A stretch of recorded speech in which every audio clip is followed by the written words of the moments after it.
Hello, Dalia. Hello, doctor. Can you hear me? Probably Yes, yes. I can hear you very well. Okay, good. All set? All set, and we should be starting at 3:30 sharp. That's correct. Okay, yeah, I'll join you soon. Tibor, Mana Tibor? Yes, he's here.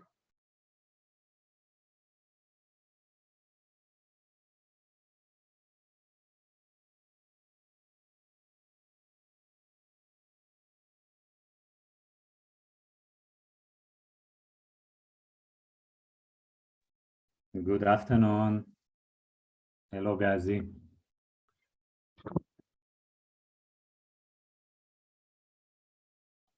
Hello, doctor. Hi, Tibor. Good to have you with us.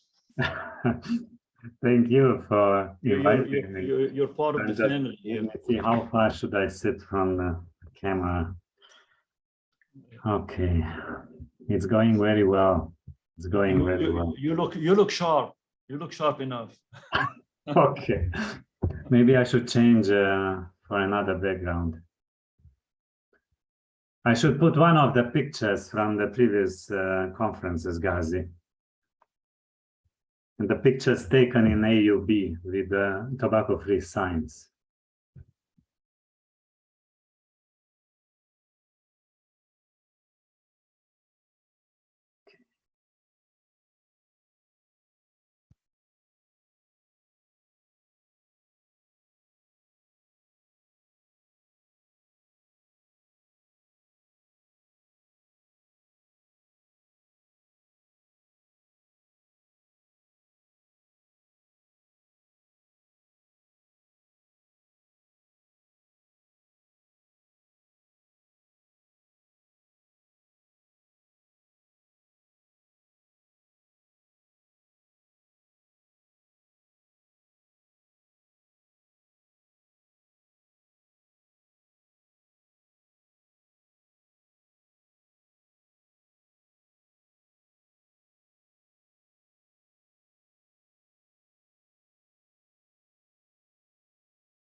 Dalia, are you there? Yes, doctor. Could you please tell me the questions will come to the questions and answers or to the chat? Yes, we are telling everyone to put their questions in the Q&A, and then we monitor if you answer the question, we will remove it or you can remove it. Okay. Some people might type in the chat, but it's preferable to have everything in the Q&A. Okay, thank you. Thank you for that. You're welcome.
Okay, hello everyone.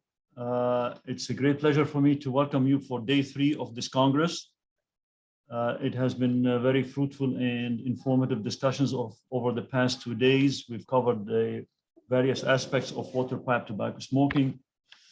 And for today, we will be carrying on our discussions and following up on questions that will build up stronger measures for water pipe tobacco control, and also listen to experiences of some countries in their efforts to regulate tobacco, water pipe tobacco.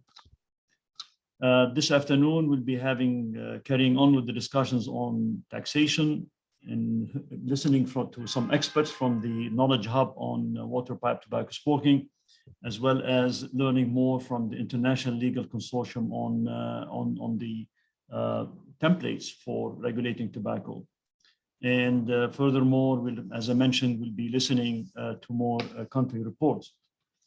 At this point, I would like to welcome my dear friend and strong supporter of the Knowledge Hub from day one. He has been with us through this journey for the past 4 or 5 years, I would say, if not longer. He has been always enthusiastic support of our efforts here in tobacco control. And he never sees any moment to support us in any way possible. He's compassionate about Beirut, Lebanon, AUB, as well as the region in their efforts to fight tobacco use. Dr. Tibor Zilaji is a physician by education, and he holds a master's degree in public health and master's degree in traditional Chinese medicine. He joined the convention secretariat in November 207, and he has been with them since then. And because of his dynamism, great efforts, he has been delegated the responsibility of following up with parties, reporting, coordination, managing, all the things that will give headaches and make his hair gray and lose some of it.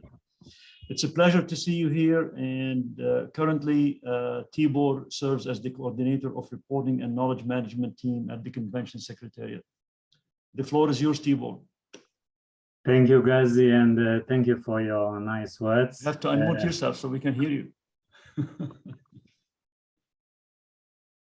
I think I'm muted. Can you hear me? Yes, we can. Still we can't Okay, hear you. thank you. What Thank you happened? very much, Ghazi, for your kind words, and good day to all.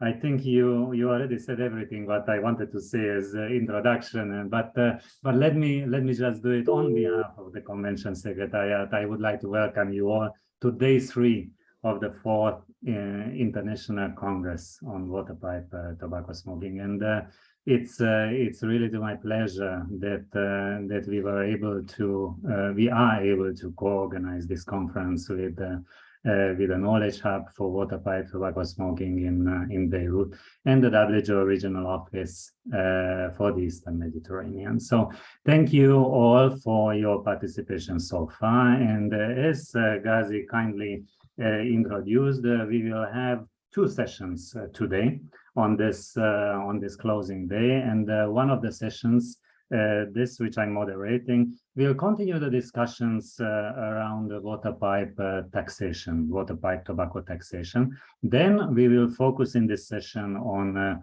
water pipe related regulations and policies. So without further ado, I would like to propose that we start with the program. And first in the program will be a presentation by Vanessa D'Arsamo on the basic concepts in the economics of tobacco control, demand, price elasticities, tax structures, and tax pass-through and affordability.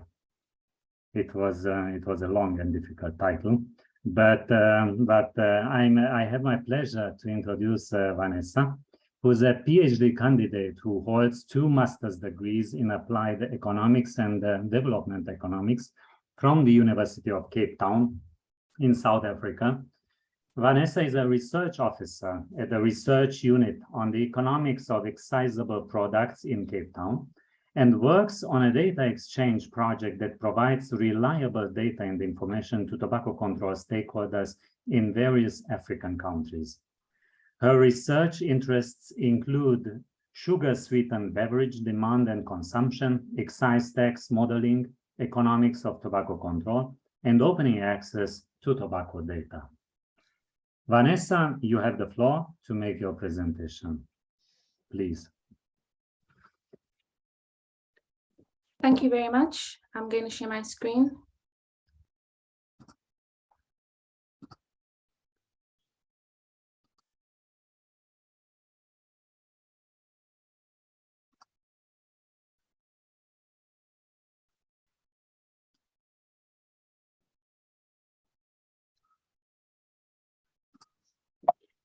So I will be presenting on the economics of tobacco control. This presentation serves as an introduction to the concepts of tobacco excise tax simulation that my colleague Kirsten van der Zee will be presenting on shortly after I present. For those of you who are familiar with the concepts that I'll present, I'd like to apologize in advance, but the team and I felt that it was essential to have an introductory section on the crucial concepts relating to tobacco excise tax simulation. For those of you not— Excuse me, we don't see your screen yet. Yes. Do you have two screens?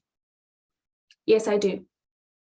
Maybe you should select the other screen or select application rather than screen. Please do unshare and then share again. Okay.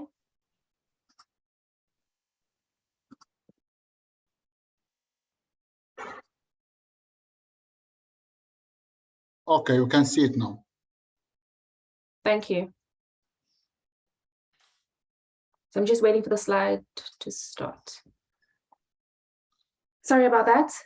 So as I was mentioning, I'd like to apologize in advance for those of you who are already familiar with the concepts that I'll present, but the team and I felt that it was essential to have these concepts presented so as to have a better understanding of the tobacco excise tax simulation that will be presented after I conclude this presentation. The concepts that I'll be presenting today relate to tobacco demand. I will talk about the price elasticities of demand. I'm aware that there were several presentations yesterday on price elasticities, so this will be a brief recap just to highlight how crucial price elasticities are for tobacco control studies.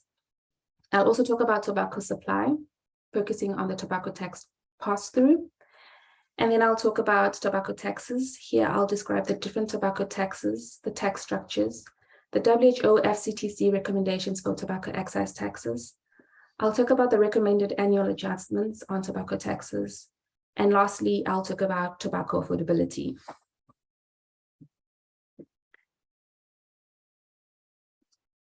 In a market, we have two sides. We have our buyers and sellers. Our buyers are our consumers, and these constitute the supply side. Then we have our sellers. These are the producers or the manufacturers, the industry, and these constitute the supply side. In economics, demand is referred to as the relationship between the quantity demanded and the price of a good when all other influences on consumers' buying plans remain constant.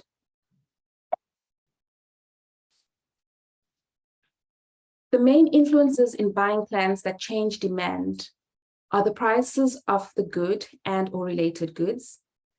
These include substitutes and complements, the expected future prices, income, expected future income and credit, the number of buyers in the market, and consumer preferences. In economics, the law of demand states that the quantity demanded of a product falls as price rises, and all other factors are held constant. Higher taxes increase price and reduce tobacco demand. By how much the tobacco demand falls is measured by what we refer to as the price elasticity of demand. Put differently, the price elasticity of demand measures by how much the quantity demanded would change following a price change.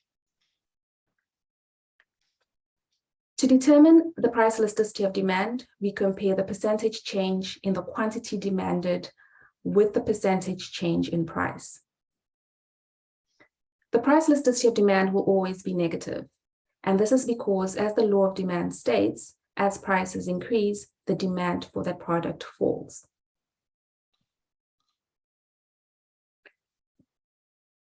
We have what is referred to as elastic demand. This is when our price elasticity of demand is greater than 1 in absolute terms. Here, the quantity is more responsive to price.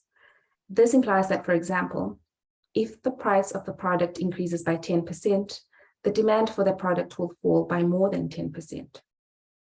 We also have what is referred to as unit elastic demand. And this is when our price elasticity of demand is equals to 1 or -1. Quantity here responds 1-to-1 to price changes. So, for example, if the price of the product increases by 10%, the demand for the product will fall by exactly 10%. We also have what we refer to as inelastic demand. Here, our price elasticity of demand is less than -1. And this implies that when the price increases, the quantity demanded will drop by less than the percentage change in price. For example, a 10% increase in the price of the product will result in less than a 10% decline in price. For cigarettes, the literature suggests that the price elasticity of demand ranges between -0.4 for higher income earners to -0.8 for lower income earners. And we say that the price elasticity of demand for cigarettes is inelastic. Yesterday, Dr. Ali Shalak presented on the own price and cross price elasticity of tobacco products, including that of waterpipe tobacco, among others. And the presentation focused on the findings for Lebanon. Here I present the findings from that same study, but I present the findings for Jordan. What was found in that study is that a 10% increase in the price of waterpipe tobacco would result in a drop in the demand for discount home waterpipe by 9%, a drop of 6% for premium home waterpipe, a drop of 7% for premium cafe waterpipe, and a drop of 3% for discount cafe waterpipe. So again, we see that our price elasticities of demand for waterpipe from this study were inelastic, falling all below -1. The excise tax on tobacco is often said to be a win-win situation.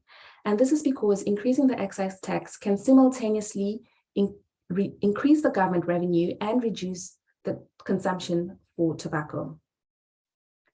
Because we know that the tobacco price elasticity is inelastic, even in the case of waterpipe, as has been revealed by the study by Dr. Ali Chilakat and team, we can now understand how an increase in the price can lead to an increase in government revenue. And this is because even though the price of cigarette increases, because tobacco is addictive, smokers will still smoke. So the decrease in consumption will somewhat not be enough to result in a drop in revenue. So the government revenue will still rise from the increase in the tax. Total government revenue is given by the product of the excise tax per pack and the quantity demanded. When the excise tax of a product changes, total government revenue also changes. The change in total revenue will depend on the change in the excise tax and the change in the quantity demanded. And the quantity demanded will change depending on the price elasticity of demand. So again, we see that the price elasticity of demand is a very essential estimate to have when conducting studies that predict or project the total government revenue arising from an excise tax change. Since tobacco is an addictive product and its demand is inelastic with respect to price, the percentage change in quantity demanded will be smaller than the corresponding percentage change in the price. And here I refer to the price attributable to an excise tax change. Therefore, total revenue, which is the product of the excise tax per pack and the quantity demanded, will also increase. When the excise tax change Excise tax changes result in the retail price of the product to change. However, the extent of the retail price change depends on the tax pass-through adopted by the sellers, the manufacturers, producers, the industries, who constitute the supply side. Tax pass-through refers to the extent to which the retail price changes in response to a change in the excise tax. If the excise tax increases by 100 Lebanese pounds and the retail price, excluding our value-added tax, increases by less than 100 Lebanese pounds, we refer to this as an undershifting. If, however, the retail price increases by exactly 100 Lebanese pounds, then this is referred to as a full tax pass-through. If the retail price increases by more than 100 Lebanese pounds, we refer to this as an overshift. Here I present an example of all three scenarios: an undershifting, a full tax pass-through, and an overshifting. In our baseline, we have an initial excise tax of 400 Lebanese pounds, an initial net of tax price of 600 Lebanese pounds, and this sums to a total initial price of 1,000 Lebanese pounds. We increase our tax in all three scenarios from 400 to 500 Lebanese pounds. In the undershifting scenario, the new net of tax will drop from 600 Lebanese pounds to 570 Lebanese pounds. Here, the industry has absorbed some of the tax. This results in the new retail price increasing only to 1,070 Lebanese pounds, meaning that some of the tax increase, the 100 Lebanese pound increase, has been absorbed by the industry. Here, the industry has reduced its margin per pack in order to retain some of its market share. In the second scenario, our new tax, again, 500 Lebanese pounds. Our new net of tax remains unchanged at 600 Lebanese pounds, and this results in a new retail price of 1,100 Lebanese pounds. This is exactly a 100 Lebanese pound increase, which is attributed to the new tax increase. For an overshifting scenario, our new tax again is 500 Lebanese pounds. Our new net of tax increases to 700 Lebanese pounds from 600 Lebanese pounds. This results in a new retail price of 1,200 Lebanese pounds. In the overshifting scenario, the retail price has increased by more than the change in tax. Here, in the overshifting scenario, the industry has increased its margin per pack to increase its profit. What determines the magnitude of the degree of pass-through? This is the market structure, competitive situations, and again, the price elasticity of demand, as well as tax structure. I will discuss tax structure in the next coming slides. If the industry is highly concentrated or is a monopolistic industry, it typically would make sense for the industry to overshift the tax increase. And this is because in a monopolistic situation, the industry is not too concerned about losing some of its consumers to its competitors. If consumption is not very responsive to price changes, that is, price elasticity is low or inelastic, as is the case with tobacco, it also makes sense for the industry to overshift the tax increase. This is because the demand for the product is not very responsive to a price change. If the specific tax is increased and the tobacco industry has monopoly power and overshifts the excise tax, then the total quantity will decrease by a greater percentage, but the total industry revenue will decrease by less and may increase. This is because in this scenario, the industry makes more profit from each pack sold, which will compensate for some of the loss in their market share. Overshifting results in somewhat less revenue for the government, but it enhances the public health effects of the tax increase due to the increased decline in the demand for the product. At this point, I have discussed the demand side of tobacco, the supply side, focusing on the tax pass-through. I have highlighted how important price elasticities are, And now I will talk about tobacco taxes. Under consumption taxes, we have what we refer to as excise taxes, and these are discriminatory taxes levied on specific products, usually to discourage the use of these products. We also have what we refer to as a value-added tax or sales tax, which is a broad-based indirect tax aimed at raising revenue for government. It is not an excise tax. We also have what we refer to as customs duties or tariffs, and these are taxes that are levied on imports and sometimes exports. Under excise taxes, we have what we refer to as a specific excise tax, and this is a tax that is charged per quantity, such as per cigarette stick, per cigarette pack, or kilogram. And this can be $1.50 per pack of 20 cigarettes, regardless of the price. So whether the cigarette pack is $3 or $4, the specific excise tax will be $1.50 regardless of the price. We have again what is referred to as an ad valorem tax. This is a tax that is charged as a percentage of the value of the product.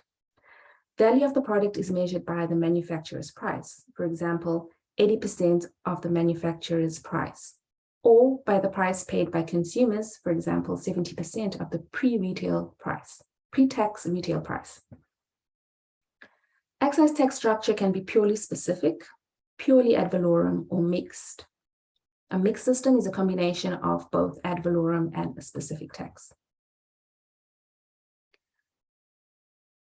The WHO recommends that parties should consider implementing specific or mixed excise taxes with a minimum specific tax floor, as these systems have considerable advantage over purely ad valorem systems. What this means is that if a country already has a specific excise tax system, that is great. If a country does not have one or has a purely ad valorem system, it's advisable to add a specific element to it. And this is what is done when we do our tobacco excise tax simulations. If a country is adopting a purely ad valorem system, then we advise them to add a specific element to their tax. The WHO FCTC also recommends that all tobacco products should be taxed in a comparable way so as to minimize the incentive for users to shift to cheaper products or product categories. Now, we know that tobacco is addictive, and what we want to discourage is consumers switching to cheaper or lower taxed brands or lower taxed tobacco products. So to avoid this, it is best to have a uniform specific excise tax in place. Specific taxes are relatively easy to administer and produce more predictable and stable revenues than ad valorem taxes, as they are not as subject to industry price manipulation. Recall that an ad valorem tax is a percentage on the manufacturer's price or a percentage on the pre-tax retail price. Thus, the industry has the power to manipulate their manufacturer's price so as to reduce the value of the ad valorem tax.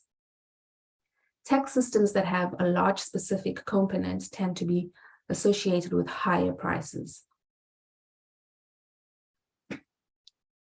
Despite all the advantages of a specific tax, it has one disadvantage, which is that a specific excise tax does not adjust automatically with inflation. So inflation erodes the value of a specific excise tax. To ensure that inflation does not erode the value of the excise tax, it should be standard policy for the Ministry of Finance to adjust the nominal excise tax by at least the inflation rate. The WHO FCTC also recommends that tax rates should be monitored, increased, or adjusted on a regular basis, potentially annually, taking into account inflation and income growth developments to reduce the affordability of tobacco products. So when our incomes increase and all other factors remain the same, we are able to afford more of the products that we consume. And the same is true for tobacco users. As their incomes increase and the prices of tobacco remain unchanged, they're able to afford more of the tobacco products. Affordability refers to the ability of an individual to purchase a product. This is influenced by the price of the product and the individual's income. Tobacco products become more affordable if price increases do not keep pace with the increases in per capita income and consumer purchasing power over time. There are several affordability measures, but the most common one is a relative income price. The relative income price is given by the cost of 100 packs as a percentage of per capita GDP, and this is for cigarettes. This is the percentage of per capita GDP required to purchase 100 packs of cigarettes. For water pipe, an appropriate unit of measure needs to be agreed upon. So instead of 100 packs, you would have 100 units in the case of water pipe. In fast-growing countries, tax increases should not only keep pace with inflation, but should also account for the growth in average incomes. As a general principle, the nominal excise tax should increase by at least the sum of inflation and the GDP growth rate. I have presented on the demand side of tobacco control, and the supply side. I have highlighted the importance of price elasticities. I've spoken about tobacco tax pass-throughs.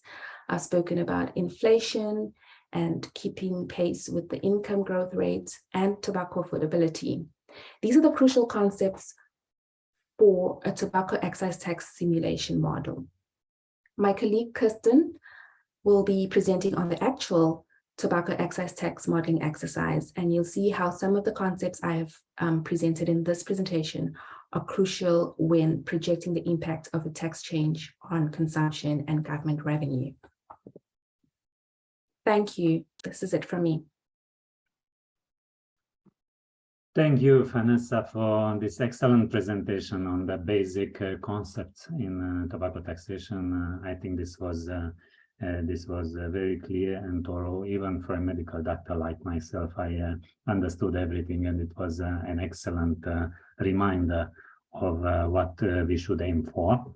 Let me see if there are questions from the audience. For the time being, I don't see any in the questions and answers function. Please, I'm requesting the audience, if you have any questions, please include it in the questions and answers, which is next to the chat at the bottom of your page.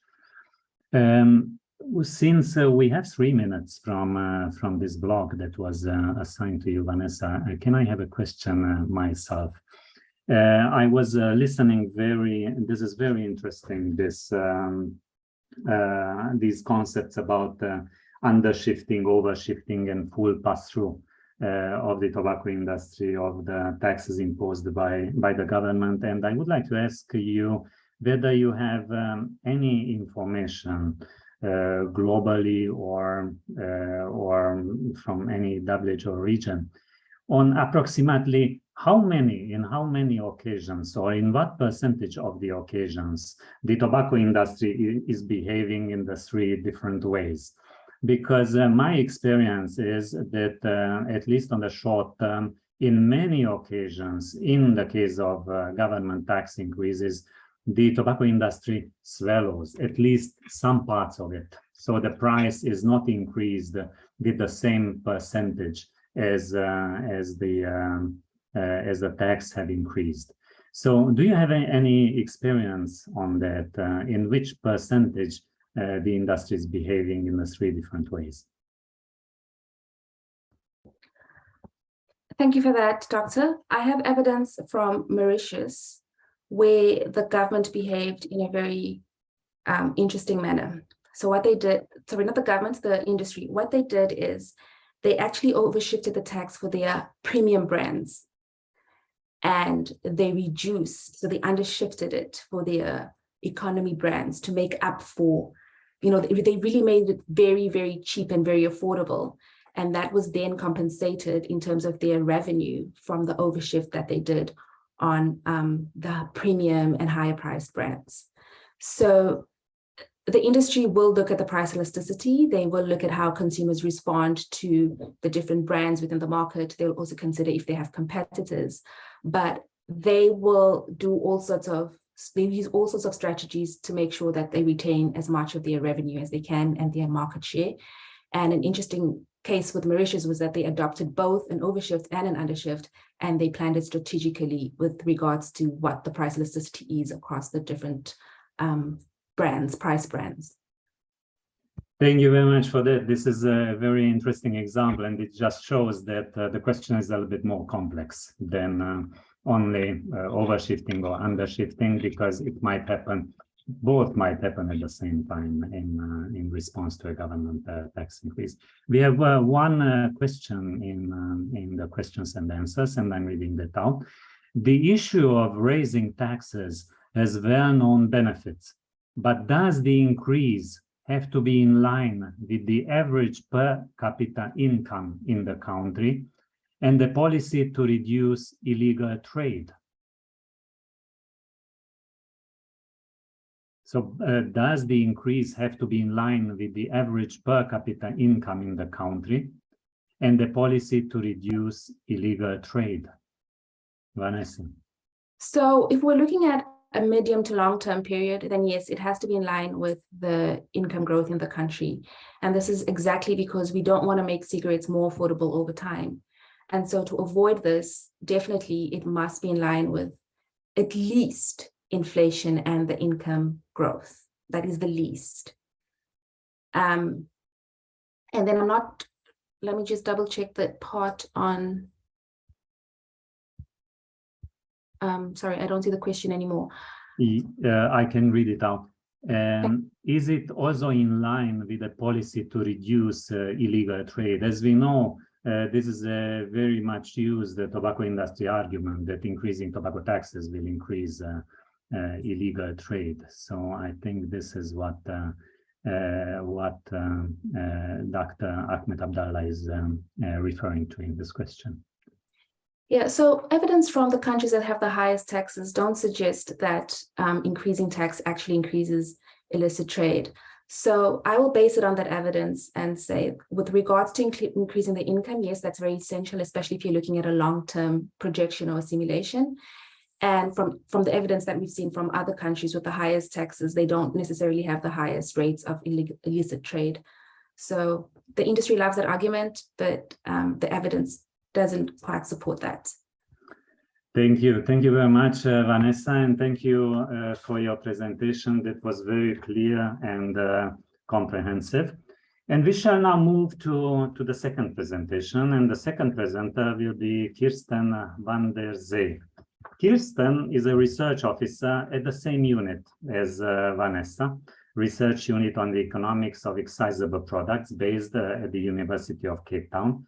She has a master's in applied economics from the University of Cape Town. She joined the research unit in 2017 and has experience working on tobacco tax simulation and modeling, tobacco price collection and analysis, analysis of illicit trade, and others. The majority of her work has been focused on the African continent, but has also extended beyond.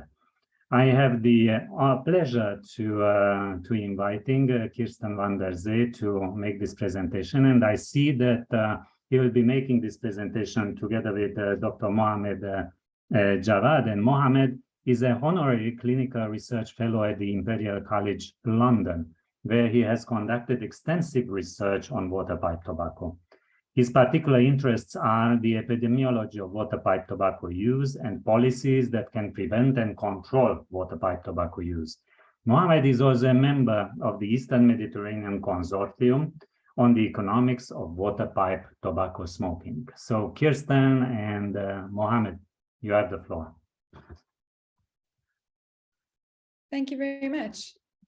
Is my screen sharing working well? Dr. Kirsten, can you just show the presenter view, because we can see your next slide as well? Oh, I see. Okay. In the swap displays, I think when you share. If you run your slideshow. Is it this? Yes. Is that right? No. If you go back. Okay. To play from the start. Let's see if it works this way. If you look at the top, you have swap displays. Mm-hmm. Okay, that's great. Now we can see it. Okay, great. Thank you. Great. Thank you very much for that introduction. So yes, I'm a research officer from the University of Cape Town, And we've done a lot of work in turning all of the great theory that Vanessa has just presented so well to you about understanding how the market for tobacco works and how taxes impact that market. And we've turned that into tobacco simulation modeling. So I'm going to present that to you, the basics of that today.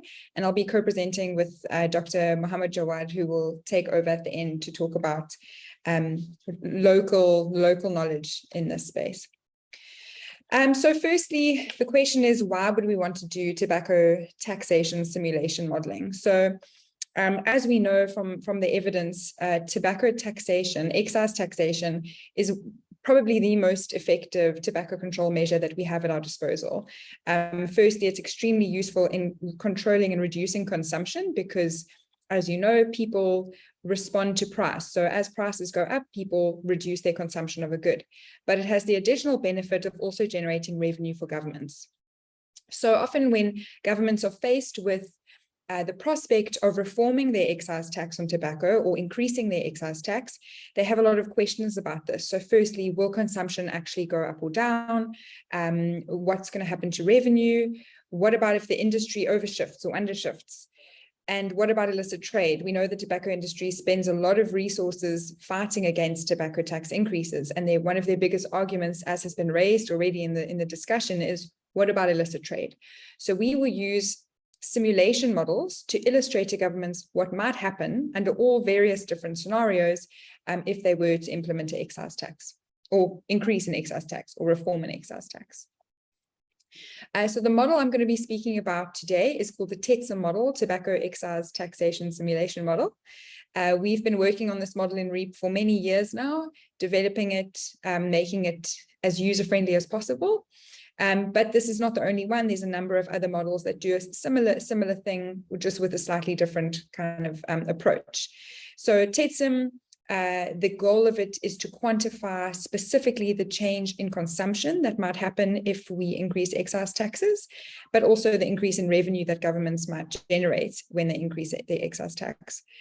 The model that we use, it is based in Excel, so it's very user-friendly and understandable for most audiences. Because it's in Excel, it's also highly flexible, so we can adapt it to almost any country context, any market structure, tax structure, etc. So it's a very nice and friendly model to work with. And we've used it in quite a number of contexts between cigarettes, alcohol, sugar-sweetened beverages, and as you'll see later with my colleague in waterpipe tobacco as well. So how does the model work and what are the mechanics of it really? I won't go into too much detail behind the maths of the model, but in summary, we first start by creating a baseline scenario of what is happening in the country before any tax changes have happened. So recreating the existing tax structure and market structure in Excel. The types of things we'll look at is there a wide range of prices? Is there a specific tax, ad valorem tax, etc.? We'll then speak to governments and ask them, what is their political will for in terms of tax reform? So if there's various tiers, for example, tax tiers, we know, and in line with the WHO recommendations on excise tax for tobacco, that it's preferable to have a single tier. So a simulation that the government might want to do is to collapse the tax tiers. Instead of having multiple tiers, rather have one. Or it might be to say, move away from an ad valorem tax, but towards a specific tax. We could do any combination of these with the TETSiM model. And then at the very core of what the model does is it takes us from the baseline scenario, it implements the tax change, and it says, okay, if we were to increase the tax by say $1, the price would increase by $1 more, maybe less. But then it uses the concept that we've spoken quite a lot about in the conference so far, the price elasticity of demand. And it says for every 1% increase in the price, there will be a certain percent decrease in the consumption. And so that is the way that the model translates the current tax structure, and it forecasts into the future what will be the change in consumption if we were to implement a tax change. So as I didn't mention earlier, one of the benefits of the model is that it doesn't have very, very high tax, a very high requirement of data, input data, but there are some very key data inputs that we do need for the model to work. So as you'll see on this list, Here we go. The market structure would be the first thing we need to know. What is the retail prices? Is there a large range of prices for tobacco, or is there maybe quite a compact market where there's one broad price? What does the market shares look like for each different price category? What does the existing tax structure look like? So as I said, is it specific? Does it have an ad valorem component? And if so, what's the base? Are there various tiers? And then also, what are the other taxes that are imposed on the tobacco product? So is there VAT or sales tax, import duties, things like that? Then we would also need, I'm not sure if you can see my cursor, but number 3 over there would be what does government currently generate in excise revenue from tobacco? This is typically we would get this from Ministry of Finance or the Revenue Authority in the country. And this helps us in 2 ways. Firstly, it allows us to estimate how much tobacco is being consumed. So if you think about a basic example, if government has generated $1,000 in excise tax and you have $10 per pack, that means that there's 100 packs that are being consumed, 1,000 divided by 10. So it gives us a sense of how much is being consumed and then what the actual revenue is. And then we need an idea of the illicit market. So if there are studies in the country context for how big the illicit market is, we'll input that in the model. And then for the price elasticity of demand, that is obviously the key parameter that gives us the results from the model. So typically we would prefer to have local evidence from researchers in the region on what the price elasticity of demand is in that country. But even in cases where we don't have local evidence, it's very possible to borrow estimates from comparable countries, because as we know, often behavior and use around tobacco is quite it's quite uniform because it's an addictive product. So very often you'll find that, say, for example, in low middle income countries, there'll be similar price elasticity of demand. In high income countries, there'll be similar. So even if we don't have local estimates, we can borrow from other countries. And then information on adult population and prevalence of tobacco use. And speaking to the question that a colleague of ours had for the previous presentation, we also can build quite a lot of flexibility into the model. So for example, we might ask what would happen to illicit trade. And to also comment on that question, we do think of illicit trade as an enforcement issue, because yes, it's not related to the tax specifically, but more related to how well government is able to enforce that tax and collect their taxes. But either way, that aside, if we would like to simulate what would happen if illicit trade were to increase somewhat, because after a tax increase, we could incorporate that into the model, and we could still show that in most cases, consumption will decrease and total revenue will increase. We can also allow for substitution between different product categories. So, a consumer who's consuming an expensive product, they have an option of not just reducing consumption, but they may switch towards a cheaper product if prices increase. So we can allow for that as well. And then, as Vanessa was talking about industry response, we might say the governments might worry if the industry undershifts or overshifts, perhaps that's going to lessen the effectiveness of the tax or our ability to generate revenue. And we can show governments different scenarios depending on what the industry strategy might be. And again, the question of GDP growth, we can also incorporate models that have a longer time span, and we can illustrate to governments that if we're thinking into the long term, or even the medium term, we need to increase our taxes at a rate that accounts for GDP growth, because as consumers have more money available, that's going to impact their consumption behavior. And the key thing, what are we trying to show with the model? We're trying to show that as price increases, because of an increase in tax, consumption decreases. And as Vanessa was discussing earlier as well, because tobacco is an inelastic product, that means that for a 1% increase in the price, there's going to be less than a 1% decrease in consumption. Because tobacco is addictive, that means that as we keep pushing the excise tax, revenue continues to rise. And we can illustrate that with a model like the TETSiM model. So it really does illustrate to governments that improving the excise tax structure is a win-win, both in public health, reducing consumption, but also in generating revenue. And as a very last quick slide before I hand over to Mohammed, I'll show you an example that I worked on with the government in Pakistan. Earlier this year, we did TETSiM for tobacco smoking. And you can see just very, very briefly, we had a baseline scenario where we had about 61 billion sticks. They had 2 different tax tiers, one for lower price and one for higher prices. And we had an estimate of what the illicit trade is, 16% and 84% of the legal trade. The policy that we implemented, or that we simulated implementing, was to close the gap slightly between the 2 different tax tiers. So to increase the lower tax by 80% and the higher tax by 30%. And what we showed with the model was that doing this policy, we reduced consumption overall and of just legal products by between 14 and 16%, and revenue increased. Excise revenue increased by about 6.6%, and total revenue, including VAT, customs, all of those other taxes, increased by about 21%. So that's it from me. I'll hand over to Mohammed now to talk you through the application in water pipe tobacco smoking.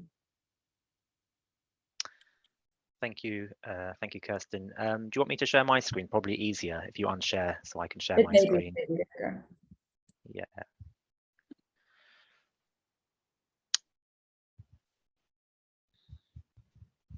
Okay, so can everyone see the presentation clearly? Brilliant.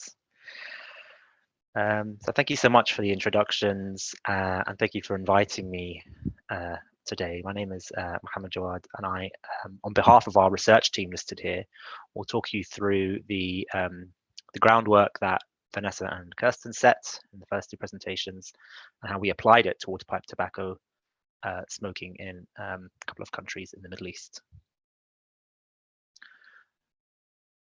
Oh, here we are. Okay, so the aim of our work, which is, I should say, still unpublished and preliminary, is to model the impact of a specific excise tax increase on the consumption, government revenue, and also premature deaths averted in Egypt, Jordan, Lebanon, and Palestine. I noted that we haven't spoken about premature deaths yet from TETSiM, but it's also possible to calculate this if you have the right data. And in the interest of time, I'll show the data for Jordan only. So as mentioned, Kirsten and Vanessa have done a fantastic job explaining the background to how TETSiM works, so I don't need to go through that. So let's go straight to the data sources we use to populate our model. So we use 3 data sources. The first was the WHO Global Report on the Tobacco Epidemic, which has water pipe tobacco tax structures for each country. We know that for cigarettes, WHO makes it quite clear that these tax structures are, for example, for the most sold tobacco brand. But for water pipe, it's less clear, and we think they use a single brand of water pipe tobacco bought from the shops, which may not be the most sold brand necessarily. And we don't think these estimates include tax structures for smoking water pipe tobacco in a cafe, which is important, and I'll come on to later. So while the WHO tax structure data tells you what percentage of the retail price is tax, and therefore what percentage is industry profit, it doesn't tell you the cost of water pipe tobacco production or the cost of importing water pipe tobacco. And this is important because some of the TETSiM calculations need to know this cost, because that might be the denominator for things like import and ad valorem taxes. Now, luckily, import costs for water pipe tobacco for every country in the world are easily found on the UN Comtrade website, which is an international trade statistics database, and that's freely accessible. And that was our second data source that we used. The third data source is from a detailed nationally representative survey that captured price, quantity, and location of last water pipe use, and the price elasticities of demand for different water pipe settings, which you've seen presented yesterday by my colleagues, Dr. Naveen and Dr. Ramzi and Dr. Ali. So while the first two data sets are in the public domain and therefore available for any country, this third type of data is much harder to get hold of for different countries. However, I'm currently working on an Egypt model where we found some of this data in the academic literature and filled some of the missing data with assumptions, which is fine for models like these as long as the assumptions are tested in sensitivity analysis and acknowledged in the study limitations. So using the national survey data, we were able to create market shares. And for Jordan, we used 4 market shares, which we call discount cafe, premium cafe, discount home, and premium home. Just to clarify, the home market shares refer to smokers who buy their own water pipe tobacco from a shop, for example, and then smoke it at home. The percentages that you see here are not the prevalence of water pipe tobacco smoking in each share, but the amount of money spent in each share. Once you factor in the prevalence of use, the average number of water pipes in that share, and the average number of water pipe heads per session in that share.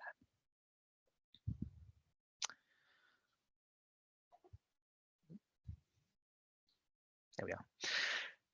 And with all 3 data sources, you can produce graphs like this. So along the x-axis, you have each of the 4 market shares, and I've included the average price according to our survey. Importantly, I've also included a market-weighted average of those 4 shares on the far right. Along the y-axis, you have the percentage of the retail price. So the dark blue bars are the specific tax, the yellow bars are the VAT, and the green ones are the import or the production costs, and the red ones, which worryingly are the industry margin. So what you're seeing here is a huge discrepancy in tax structures between market shares. And if anyone from WHO is listening, I'm demonstrating here the importance of using a market-weighted average for tax structures rather than tax structures for a single brand. And for Waterpipe, this is quite important. So for example, if you take the premium home market share, which for the sake of argument, let's say it's El Fakhr tobacco packs found in shops, then about 30% of the total retail price is tax, and that is the sum of the blue and the yellow bars. However, if you look at the market-weighted average, you'll see that the tax burden is actually under 20%, and this is because the majority of people in Jordan smoke in cafes, not just at home. And in cafes, they're paying very little tax as a proportion of their water pipe purchase. You've seen this data yesterday, and Vanessa presented some of it today, and these are the price elasticities of demand from Dr. Ali's paper. We use these in our model as well. So Kirsten has outlined how the TETSiM works, and the order of calculations is as follows. So once you apply a new specific tax of your choice, you can very simply calculate the new retail price that produces. And once you know the new retail price, you can apply the price elasticity of demand to the difference in price and calculate the new quantity consumed. And once you know the new quantity consumed, you can multiply it by the new retail price to calculate the annual government revenue. We had to make a few assumptions in our model. We used a rough estimate around the calculation for premature deaths, where we assumed that half of the reduction in quantity consumed was due to quitting and the other half was due to smokers cutting down. And we assumed that premature deaths, we worked it out as 35% of the people who continue smoking, regardless of how much they smoke. We also used the same price elasticity estimate in each scenario, which has its limitations in that as retail prices increase more substantially, smokers' quitting behavior might be different compared to when prices are low. A third assumption was around the tax calculations. So in case you haven't gathered, some tax calculations can be notoriously complex and convoluted in some countries, and the TETSiM model does take a simplified approach to this. We talked about illicit trade as well. We set this at 7% for Jordan, based on some reports we had seen published online by researchers in the field. And finally, we've talked a lot about the overshifting and undershifting, we assume no change in any of the overshifting or overshifting, but a full pass through of the tax, and no change in any of the production or import costs. So here are the main results for Jordan, and this is the only results slide I'm going to share. It shows 14 specific tax rates along the x-axis and a number of different outcomes on the y-axis. The specific tax starts at 18 cents per 20 grams of waterpipe tobacco, which is about a 17.5% tax burden. And this increases by about 8 or 9 cents at a time as you move along the x-axis before stopping at $1.32 at the far right. The lines, the outcomes here, they show the market weighted average, but we do have the results for individual market shares as well. Now, as you would expect, the total number of water pipes consumed each year, which is shown by the green line, comes down with each increase in specific tax from about 170 million sessions per year in the baseline scenario to 120 million sessions per year in the end scenario. And because waterpipe tobacco is relatively inelastic, i.e. all price elasticity estimates are greater than -1, you see a smooth increase in government revenue from specific tax as its value goes up, as shown by the yellow line, from about $30 million in the baseline scenario to about $150 million in the highest scenario. And as people start quitting in these scenarios, you would expect the premature deaths averted to go up, and that's shown by the red line and the secondary y-axis.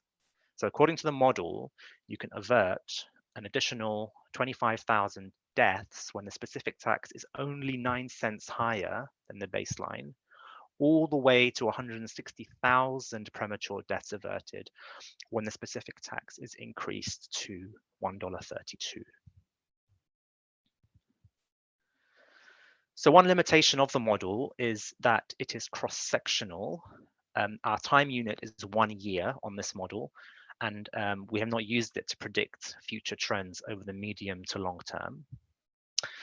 As discussed by Dr. Ramsey yesterday, there are a whole host of additional benefits from increasing the tax, such as fewer hospital admissions, but the model does not capture this. So our benefits here are an underestimate or a conservative estimate. We do not factor in cross-price elasticity, which means people shifting to other tobacco products to substitute for the increase in waterpipe tobacco price. But again, as mentioned yesterday by Dr. Ramsey, we hope that any policy change will increase simultaneously across all tobacco products at the same time to minimize substitution effects. And finally, the tax calculations have been difficult and quite complex to understand in Jordan. And although we tried to verify some of the calculations with the Ministry of Finance, it wasn't possible to get a precise answer on how the calculations were made for waterpipe tobacco. So what are the implications of our work? We believe we're among the first to simulate waterpipe tobacco taxes in this way, which can be a really powerful tool to assist with policy making. We've shown the importance of market weighted averages to provide a more realistic assessment of the waterpipe market. We've also shown the huge industry margins at cafes, and I think this has significant implications for waterpipe tobacco control. In reality, we should expect cafe-based waterpipe use to continue to flourish and spread given how high the margins are, and our conventional approaches to tobacco taxes may not be as effective in cafe market shares as they would be in home market shares for waterpipe tobacco. Finally, improved national tax reporting is required, and I'll add to that and say that increased simplification of the tobacco tax structures should be advised to increase the effectiveness of taxes. So I'll stop there. Thank you all for listening, and we'd be happy to answer any questions. Thank you very much, Kirsten and Dr. Mohammed.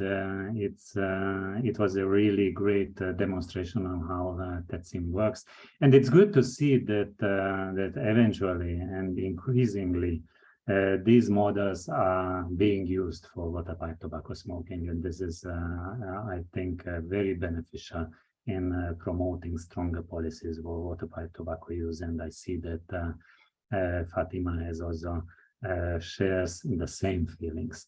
There was a question in the questions and answers, and I will still read it out so that Kirsten and maybe Dr. Mohammed, you are able to respond to that so that the audience can use it, can hear it. So the question is, the outcomes available in this Excel model are both change in revenue and change in smoking prevalence. So would any of you then respond to this question so that we can all hear? Kirsten, you responded that in the chat. Could you repeat that, please? For sure, I'll repeat how I answered it in the chat. So yes, the main outcomes that we look at would be the change in revenue, typically the increase in revenue, the decrease in consumption.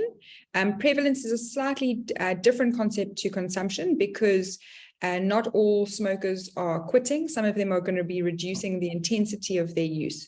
So we can make some assumptions about the rate of smokers who quit as opposed to the rate of smokers who reduce the amount of tobacco that they're consuming. But we can also estimate the change in prevalence. And then, as Mohammed showed us, there are some other epidemiological elements we could look at. For example, the reduction in premature deaths that might have happened had those smokers continued to smoke. Yeah, so those are the main outcomes that we look at.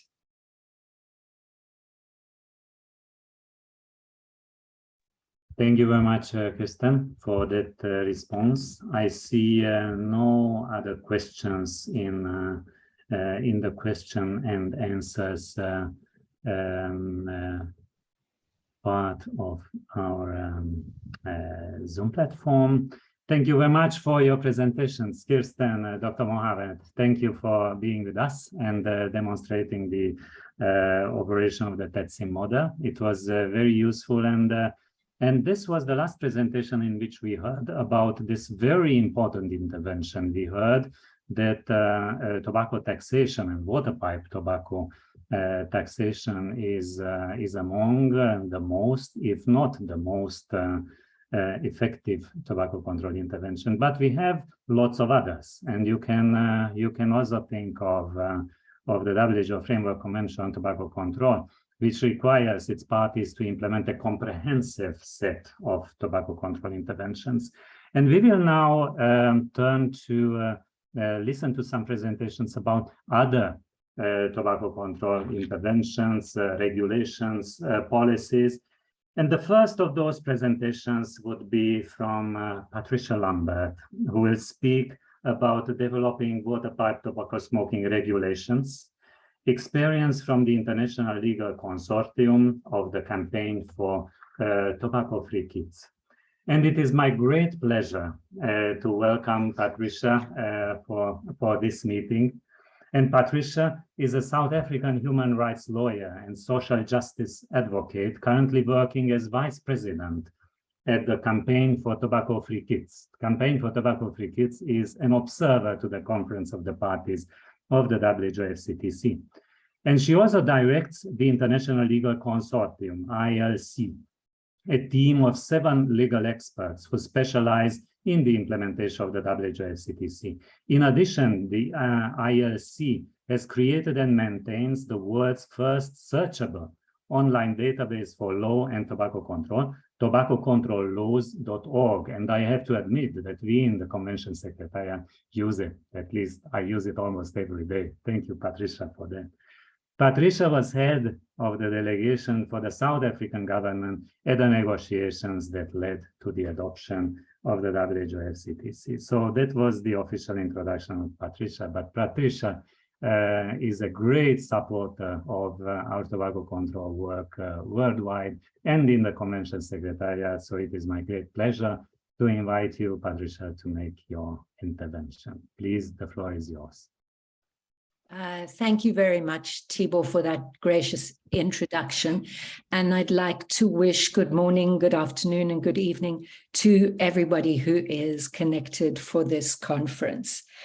I want to make a special mention of the fact that this is the 4th conference, that kind of staying power in order to achieve tobacco control around a specialized product like Waterpipe, I think is exemplary. And that makes me very grateful to be invited to this. It's good to be among old friends like Dr. Ghazi, Dr. Rima, and Dr. Fatima. I feel as if we've known each other for almost a lifetime. And I've also been delighted over the past couple of days to see new faces and meet new people who are as passionate about tobacco control as us old-timers, we old-timers are. So now let me bring up my slides. Wait a bit. Do you know how you always freeze at this point? There we go. And put it on play from the start. There. May I assume that everybody can see that? I can. So Okay, great. Thank you very much. So I think that waterpipe tobacco, which I'm going to call WTS just for short, is one of the areas where there is a great deal of regulation that has to be tweaked if necessary, just because of the nature of the product. So the International Legal Consortium, as Dr. Tibor has explained, provides expert technical assistance in both the drafting and defending of tobacco control laws. And we also build capacity of lawyers around the globe in order to be able to assist governments to write strong measures. Sorry, doctor, we can't see your slides. You can't see my slides. Okay. Can you please stop share and reshare again? Sure. Thank Select you. the application rather than screen if you have 2 screens. Okay, escape. So let me close this one down. Is that what I'm trying to do? Yes, I think so.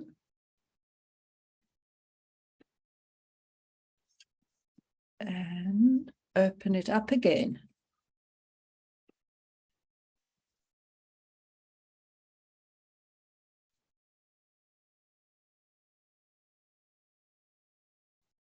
Okay. Mm-hmm.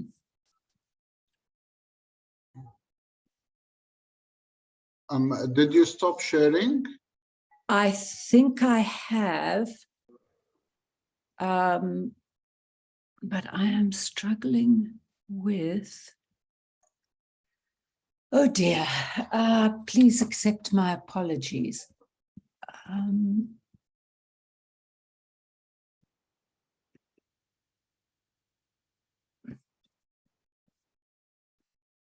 Okay, share my screen. There. Okay. We can see them now. You can see it. Thank you Yes. so much. And I do apologize to everyone for my computer clumsiness. I keep thinking I'll get better, and I don't always do that. Okay, there we go. You should have that clearly now. So I'm going to move on to our database, which Dr. Tibor said was a world first, and it is. It's the Tobacco Control Laws database. It is open to everyone. I encourage you to explore it. It's actually fun. My team has taken a very plain language stance to the law so that while it is legally accurate, it is also written for people to grasp immediately and not be bamboozled.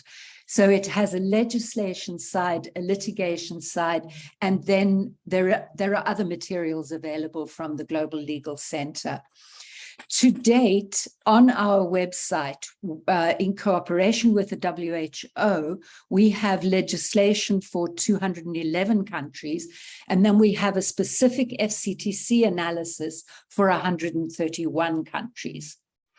There are 1,093 judicial decisions that are captured, and then we have other resources like the plain packaging toolkit, essential elements and templates for legislation, e-cigarette policy choices, and some specific work on heated tobacco products. In today's session, we're going to concentrate on the regulation of WTS, and the objectives of the session are to ensure that the legal measures related to WTS are in full compliance with the WHO FCTC, and then to include WTS measures in national legislation and regulation. And finally, I will focus on relevant articles of the WHO FCTC and their guidelines, as well as COP decisions. We can, at best, in half an hour, fly like an eagle over the content and look at it from above. So you will not find detail in this presentation. The detail you will find by reaching out to the Convention Secretariat and to the International Legal Consortium. So if we look at the FCTC, which is, in my view, the most significant contribution to international law in the 21st century, the entry into force of the FCTC in 2005 simply changed the landscape. And because of the very large number of parties that have agreed to be bound by the WHO FCTC, in the last 17 years, significant progress has been made towards implementing the convention. However, progress is uneven across parties and with various articles of the convention. Now, add to that the fact that WTS has unique design features and accessories which make it harder to regulate. Comprehensive regulation of WTS lags behind that of cigarettes, and yet Waterpipe is subject to all of the WHO FCTC requirements. The focus on WTS really took off in 2014 when at COP6, a report called Control and Prevention of Waterpipe Tobacco Products was unveiled at the Conference of the Parties meetings. And amongst that, there were these drivers and regulatory challenges, but they didn't stop there. There is now almost every 2 years, until COVID interrupted it, an update on the Waterpipe tobacco products documents, and through the Secretariat, with the Secretariat's assistance, there is a constant focus on Waterpipe tobacco products, which is much more than we had before COP6 in 2014. So our challenges with WTS, I'm sure you've heard over and over again, are that it's perceived to be safer, and it's a socio-culturally accepted practice, and thriving commercial enterprises have developed not just in the EMRO region, but around the world. And it is the regulation at this design, at the intersection of the design and the toxicity of the products, including the fact that charcoal adds toxic emissions, that is concerning for public health. And the tobacco industry and the business bureaus have made a great deal of aggressive use of advertising, including social media. So if your country is in a position to deal with Waterpipe tobacco, get help if you need it from the Convention Secretariat or from the from the ILC at the Campaign for Tobacco-Free Kids, because one size of regulation simply doesn't fit everybody. You only have to look around at human bodies to understand that we come in all shapes and sizes. And that's the same for tobacco control when it is put into law so that it can be implemented as part of the WHO FCTC. So that sense of drilling down in your own circumstances is what will drive the passage of your laws. I've included this this slide because the treaty, the WHO FCTC, is a scientifically based treaty that takes social infrastructure into account for setting public policy, and all of that is driven by the blue circle political will. Without political will, we're not going to see much change in the landscape of WTS. So some countries are looking at brand new laws for tobacco control into which WTS can be included. Some countries have existing laws that need to be amended and or new regulations published in terms of those laws. And some countries whose existing laws do not need amending, but that need new regulations to make sure that WTS does not fall through the cracks. And through all of these legislative efforts, particularly passing the initial law or amending a law, it's really important to empower the Minister of Health to change the regulations so in order to deal with up-to-date situations on the ground, like the proliferation of hookah bars. So if you consider water pipe, you have to start with definitions. And we encourage countries to use the definitions the definition of tobacco products that is in the treaty. It is sufficient for your needs. In addition, waterpipe accessories and charcoal may need additional definitions so that they do not escape regulation. There are useful examples on the website from the Gulf Cooperation Council Standardization Organization, European Union, Israel, the Russian Federation, and Turkey. And one example that I can highlight just at the level of definitions is that Turkey uses the FCTC definition to include hookah and also to cover alternative forms such as e-hookah or herbal non-tobacco versions.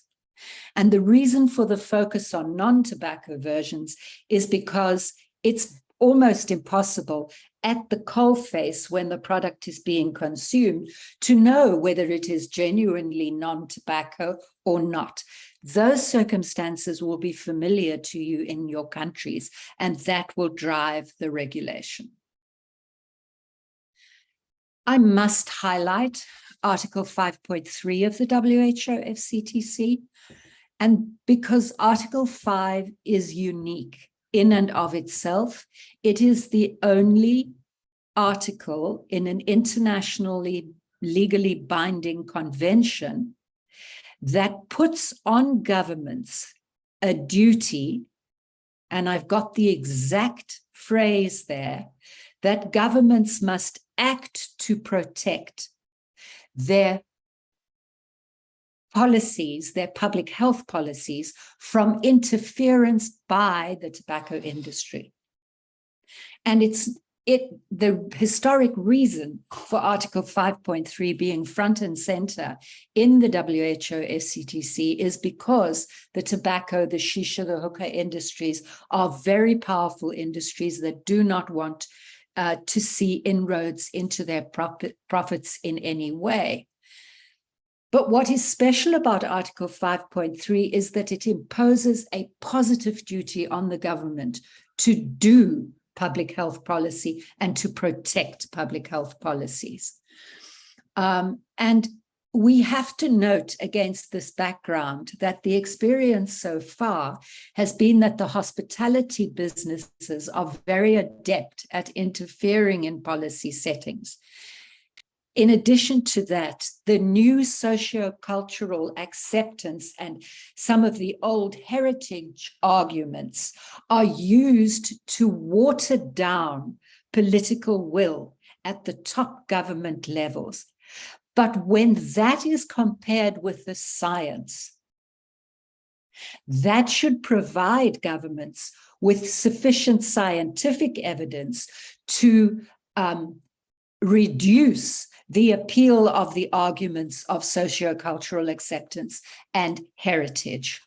So whether your country needs a new law, new government guidelines, or an amendment to an existing law and implementation, Article 5.3, protecting the policies from the tobacco industry, should remain front and center. A lot has been said about tax and price measures over the last couple of days. I'd like here just to draw your attention to the TOB-REG second report recommendations on taxation, which would include focusing on individual servings, on pipes, parts, accessories, including the actual hookah product, and on banning duty and tax-free sales. And because the Ministry of Health is not the driver behind tax and price measures, it requires close cooperation with the Ministry of Finance to get the tax and price measures you need to strengthen their political will and to ensure that they understand, at least in the broadest sense, the science that is the motivation for the political will to regulate. Article 8, protection from exposure to smoke. When it comes to waterpipe, as everyone knows, there are the established carcinogenic and toxic and heavy element parts of exposure to secondhand smoke, but it also has an additionally toxic element, the charcoal. And this means that there is absolutely no health or legal justification, no health or legal justification for exempting WTS from government regulation. It is possible to include non-tobacco herbal products, as has been done in Turkey through Article 2.1 of the WHO FCTC, which is a very important article in relation to WTS, because it encourages parties to go beyond the measures in the WHO FCTC as currently written, so that they can increase the pace of implementation and allow for new situations. And there are good examples of that kind of regulation from Costa Rica, the Republic of Moldova, and Turkey, amongst others. Articles 9 and 10 on product contents and disclosures also have an additional focus when it comes to WTS, because of the flavorings that are used to induce young people to use hookah and keep people addicted to hookah. So there is a real motive to ban flavoring when it comes to hookah, to all WTS. And in addition to that ban, to ensure that the ban on flavors is carefully captured in regulation so that there are no loopholes. And then in terms of packaging, obviously the ideal is to take away any misleading information, make sure that health warnings are specific to WTS, and then that there are specific requirements for constituents and emissions of WTS. And those product-specific warnings, which you've already heard about, are crucial to the person who is using the product, for them to see themselves reflected in the warning messages, and to debunk the notion that these products are safer in any way. In Panama, for example, I've listed a number of countries that are using plain packaging, new plain packaging laws to incorporate WTS into that. But I want to highlight Panama, which also requires a self-adhesive vinyl and heat-resistant sticker to cover the entire circumstance of the vessel of the liquid. And that vinyl sticker has to say that smoking the product can cause death. In Spanish, the official language. So this just to show that in relation to WTS, we have to remain agile and all-inclusive with our focus on the product. Advertising, promotion, and sponsorship bans, of course, these apply to WTS, and there are excellent examples of complete bans that include WTS and the accessories used in Djibouti, Panama, and the Russian Federation in particular. It's very important, though, when banning advertising, promotion, and sponsorship, to make sure that the list of where the products may not be advertised to be inclusive and non-exhaustive. So you always would start the wording of the legislation on, or the regulation on Article 13 as this list is inclusive of, but not restricted to, a number of venues like billboards and things like that. And don't forget to include point of sale displays. And then one last thought in relation to advertising, promotion, and sponsorship is that I think we are reaching an era where we are needing more and more counter advertising, where that is possible on government-sponsored media and things like that, and also social media, so that we can effectively counteract some of the other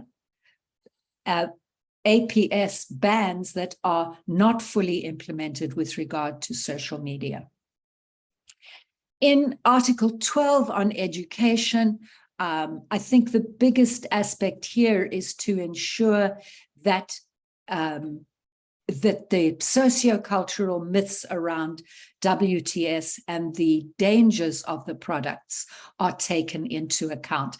This is less a question of law and more of public health processes and policies, but I wanted to focus upon it here because it has particular relevance for WTS.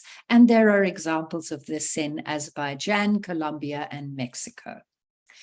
In Article 16, which regulates the sales, all of the sections reply to WTS, and they're particularly relevant because of the appeal to youth. And so we are encouraging countries to take Article 2.1 of the WHO SCTC, the Go Beyond article, to include innovative ways of protecting particularly young people by increasing the age for use to 21 rather than 18, banning vending machines altogether, and regulating the distance from schools or educational establishments where there can be the sale of tobacco products. And you'll see excellent examples of this kind of agile thinking in Ethiopia and Uganda. There are, of course, other articles of the treaty the whole of the WHO FCTC is crucial to WTS. I've listed the other articles here that I think are particularly important for WTS, as they are for all tobacco products. So I think the baseline guard is the WHO FCTC in its entirety applies to WTS, and that even though these measures do not all require legislation, they should form part of broader public policy. So our overall advice to countries is there are a few countries around the world where it has been possible to ban WTS altogether, specific bans. Thailand is very specific, but there are 10 other countries that also ban manufacture and or importation and or sales. And on the ban for those countries that can do it, we say follow the WHO FCTC and cast the net as wide as you can. In most countries, bans will not be possible, and so regulation must be comprehensive and specific for WTS. And then, of course, any legislation or regulation must be enforced stringently with meaningful penalties. And that brings me to the end of the presentation. Thank you for your attention, and I'm happy to answer any questions. Thank you very much, Patricia, for this excellent summary of the policy options and the overall message that all FCTC articles should be fully applied for water pipe tobacco smoking control. So I think this is a very important message, which could be a takeaway message as well. And this is what we in the Convention Secretariat and WHO and also together with the Knowledge Hub for water pipe tobacco smoking are working tirelessly to help the parties to the convention to apply strong regulations to water pipe tobacco use and enforce them as you suggested. Since we are very much concerned of the time, and I see that there are no questions in the question and answers function, I would like to thank you, Patricia, again for this excellent summary, and I would like now to move on to the next presentation. And the next presentation will be on water pipe tobacco smoking control, a global policy analysis, and the presenter is Hala Alawiye. And Hala is a PhD candidate in the Department of Social and Policy Sciences and a member of the Tobacco Control Research Group at the University of Bath in the UK. Her doctoral research is focused on state-owned tobacco monopolies, endgames, and supply chains. She has been involved in tobacco control policy work in Lebanon since 2012 and has a master's in public health from the American University of Beirut. Hala also has a BA in Fine Arts from the Lebanese University and is also active in this field. Hala, you have the floor to make your presentation. Thank you, Tibor. Hello, everyone. I hope you can hear me. I'm going to share my screen. And can you see my screen? Yes, we can. Great. Thank you, Patricia, for setting the floor first.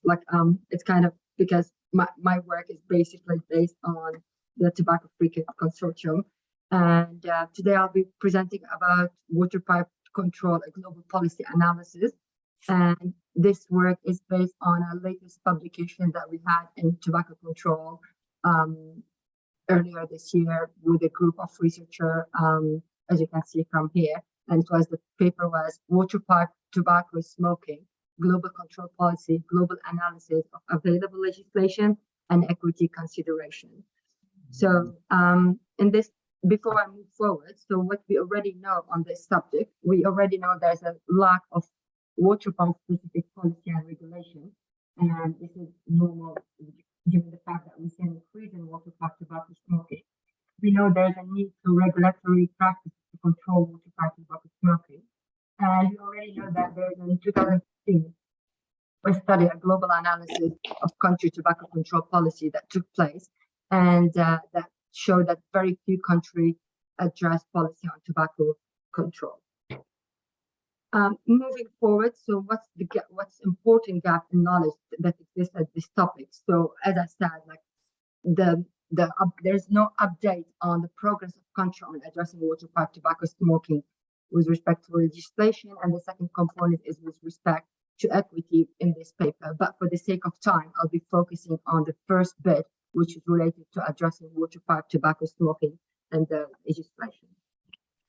So the aim of this paper was to assess the current status of this specific water pipe tobacco policy globally, using 9 FCTC articles as a reference. Further, we did include in our analysis part of countries that have state-owned tobacco monopoly as their potential for advancing endgame strategy. Thus, by doing this, we were able to as well provide update on Jawad et al. Policy review that was conducted in 2015.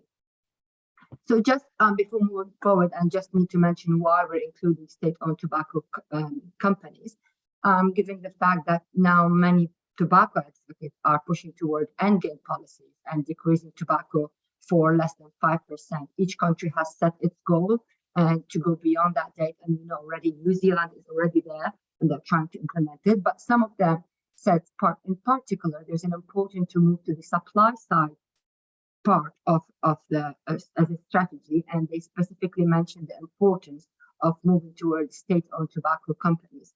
Thus, exploring tobacco legislation at this level is very important to advance the endgame strategies as well. So, how did we do our study? So, our main source of data was the publicly available data, and of course, you know very well now about the Tobacco Control Law website, which is the consortium of the campaign for tobacco-free kids. And I believe Patricia just gave a wonderful overview and a detailed overview of this website. So this was our main source of data. And I should note that as well, the 2015 paper used it as a main screening resource to do the work, so to have a consistency in our work. Nonetheless, we used Jawad et al. Paper, which is as our first source of data for the country to include in the study. We also refer to the last COPE report that included also 19 countries that has water pipe, 19 countries, and we also included 9 other countries that have state-owned tobacco control that was mentioned in Hogg et al. Paper. So in total, we were having 90 countries to screen compared to initially 62 countries that were screened by the previous paper. So we developed a spreadsheet. Two independent reviewer went through of them. So what we did, so we looked at those 90 countries, then we searched for the country policy for word water pipe or related words. So some countries had more than one policy. So we had to go through every single policy and look for the word tobacco, water pipe, ideally shisha, hubble bubble. So we tried to look at all of these and if they are mentioned. This led us to have 53 countries included in this study. Nonetheless, we had to exclude 6 countries, which is Argentina, Canada, Jordan, Laos, Namibia, South Africa, because they referred to water pipe as an accessory device and they did not have particular article linked to the FCTC article, which was our main focus to have things related to the FCTC. So we ended up having 47 eligible countries that we explored in depth. So the data analysis, so it was a document analysis of all these policies.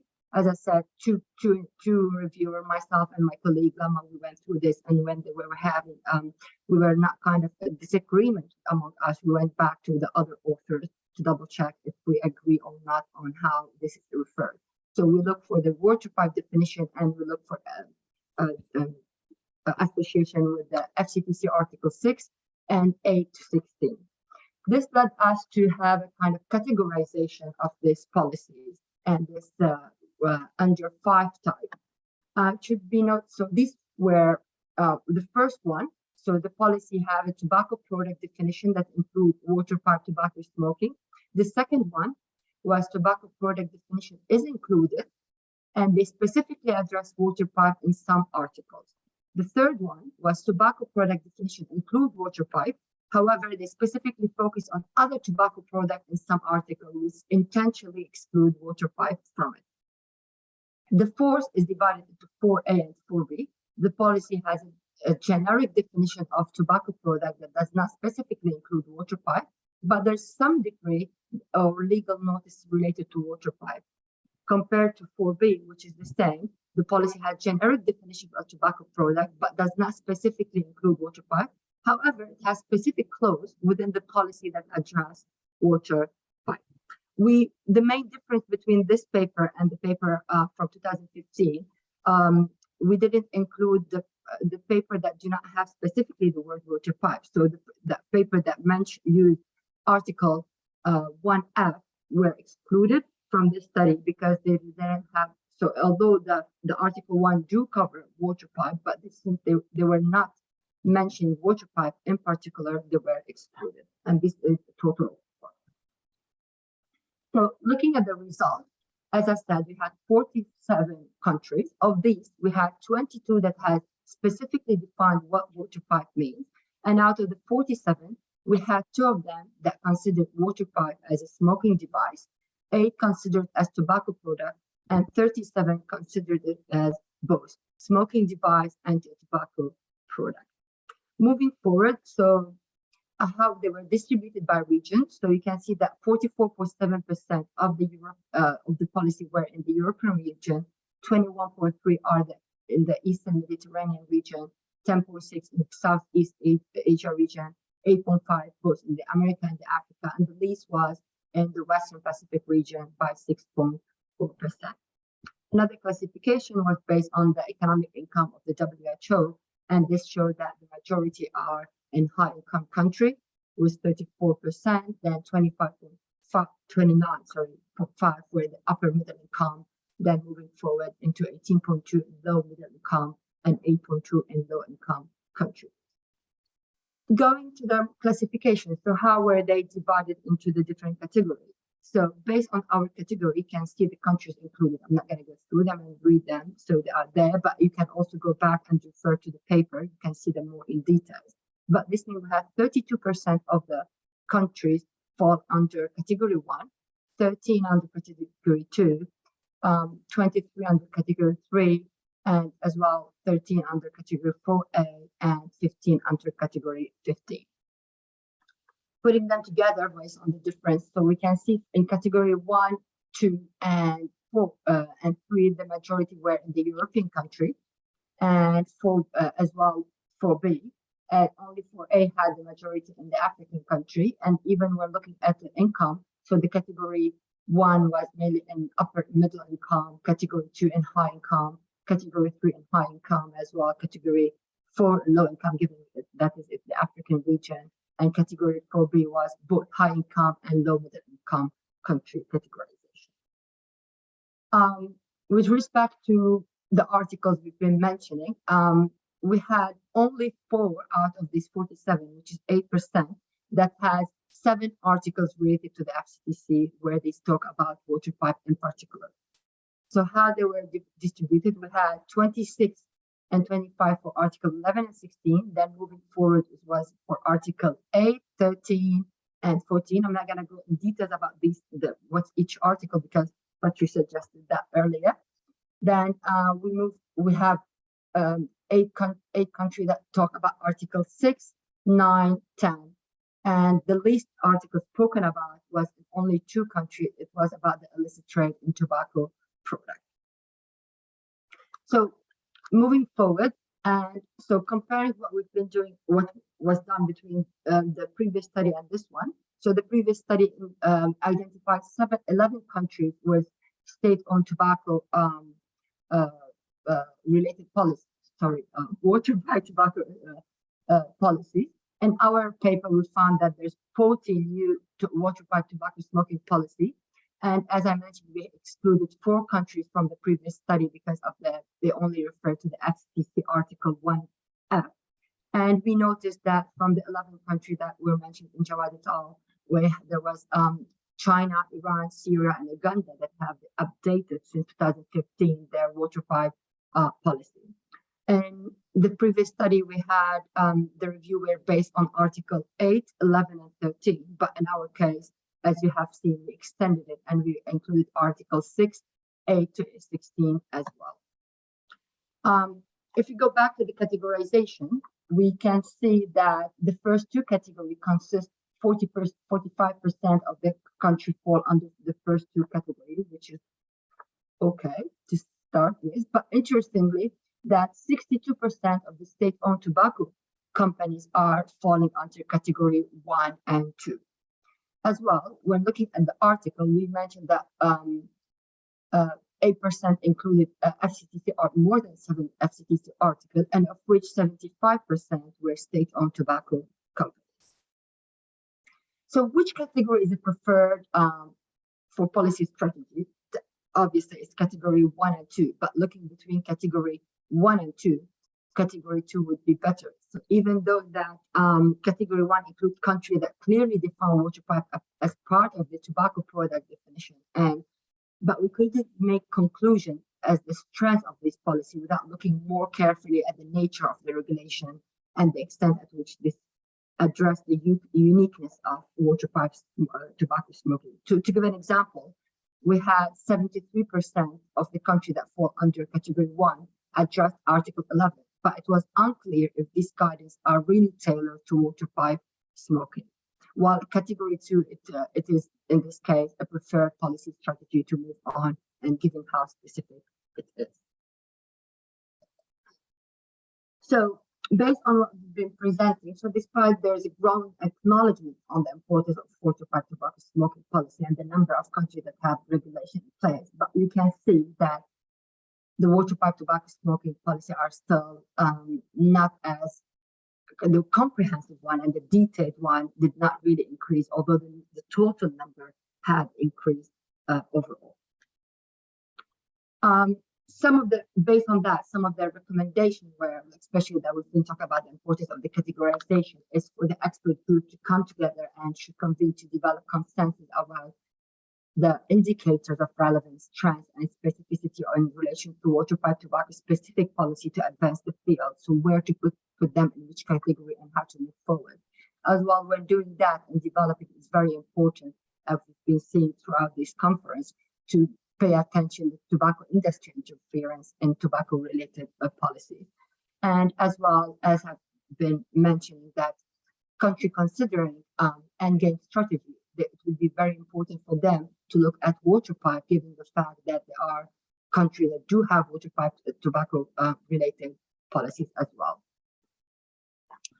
Just a bit of methodological and limitation that in our study, we only use one source for policy analysis, and they were made in English, translated in English, so they might have not been as accurate as in their original languages. And this is where, for example, we had to look for many definition within the policy. For example, even in a single policy, sometimes it would be translated as water pipe, but another time as shisha. So we also had to look for this, but we might have missed some of those. And only countries that explicitly used the word water pipe were included. So this may have been a limitation to the validation of the categorization, especially that we removed the Article 1F. And our analysis focused on the content of the policy, but not on the form of the implementation. So as we know, and I can give an example from Lebanon, so there's lots of policy related to water pipe tobacco smoking, and they're not being implemented. So we couldn't go beyond the fact of checking if they are just in their policy or being implemented. So given that, so this paper and this review could be a starting point for policy review and monitoring of the FCTC implementation specific to water pipe smoking. Result can be used to enhance the policy by the researcher and advocate. And last and most importantly, that future FCTC code to build on the current review and use information to push for stronger policy and equitable policy standing on the FCTC article, and to pressure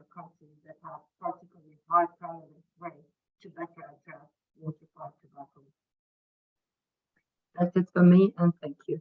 I'm going to stop sharing my slide. Thank you very much, Hala, for that presentation on your policy analysis. I think you summarized your points very well. And one of the take-home message, at least for me, is that we do not collect systematically information about water pipe tobacco policies, and maybe there should be more focus on that in our regular data collection systems. So thank you for highlighting that. And I would like to thank you that you still made an effort to analyze these policies that already exist, which already imply that moving towards stronger policies in water pipe tobacco regulation is possible, and the parties should be moving in that direction. Stronger policies and enforce those policies. So thank you very much, Hala. And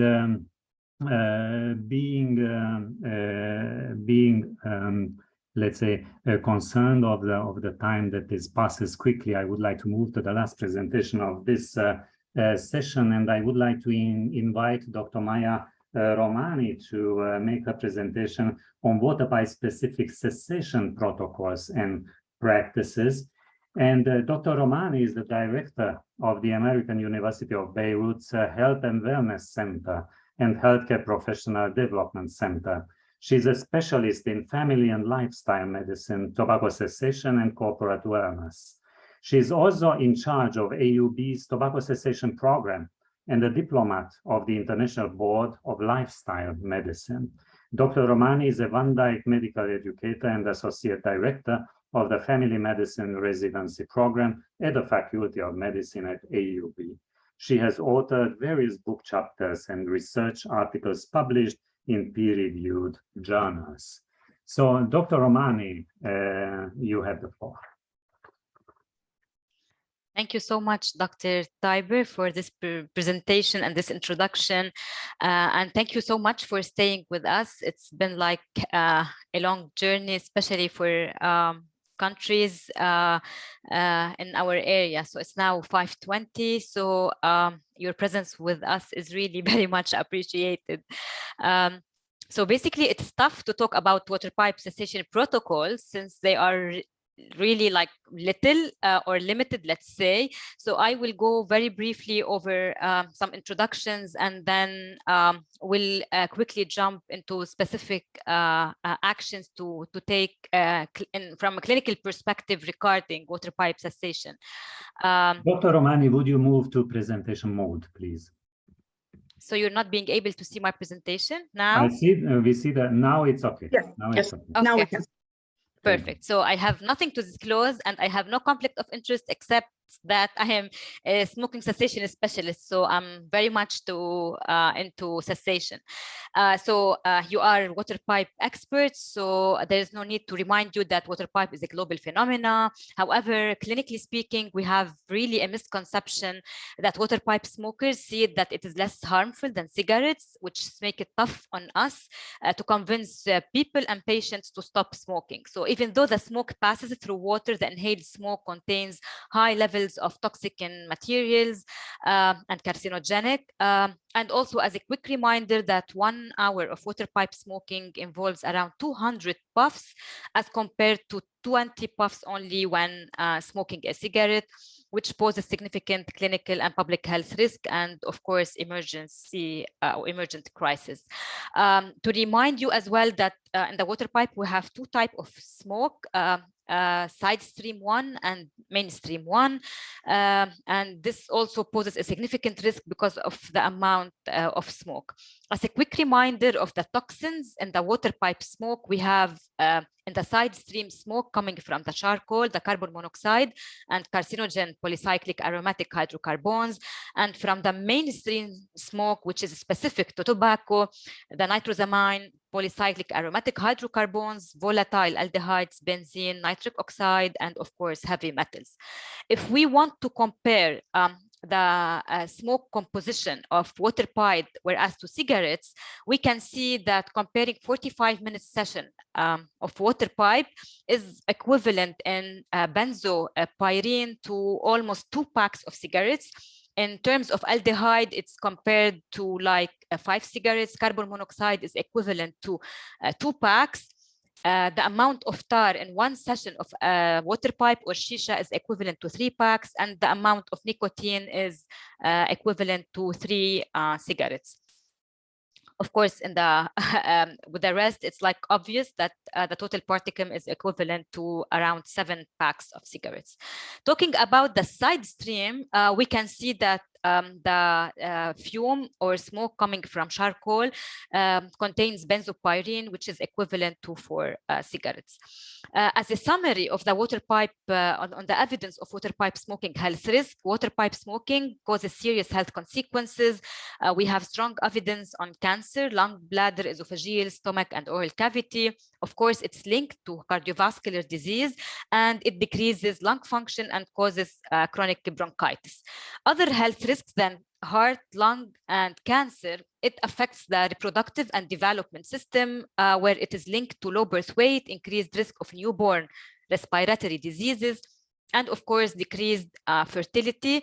In terms of infections, sharing argile increases the risk of transmitting tuberculosis, herpes, hepatitis A, and other viruses. Also, the acute exposure of carbon monoxide can cause intoxication, and in severe cases or prolonged exposure to water pipe smoke, it can cause syncope. This is a systematic review that was done by our colleague, Dr. Jawad. It showed a high level of association with water pipe and low birth weight, oral cancer, chronic bronchitis, lung cancer, cardiovascular disease, metabolic syndrome, and even worsening of mental health condition. And we have little to no evidence when compared to cigarette smokers and other types of cancer, infertility, or quality of life. So water pipe is really harmful, not only for users, but only when exposed to secondhand smoking. And also we have good evidence that secondhand smoke contains toxicants. This is why the effect or side effect of secondhand smoking includes asthma exacerbation and ear infections in children, heart disease and lung cancer in adults who have never smoked, nocturnal chest tightness and shortness of breath with increased bronchial responsiveness, and we have increased the risk of lung cancer by 20 to 30% when we compare this data to people who do not smoke. So even low levels can be harmful, so there is no safe level of secondhand smoke exposure with water pipe, and water pipe smoking should never happen indoors if it happens.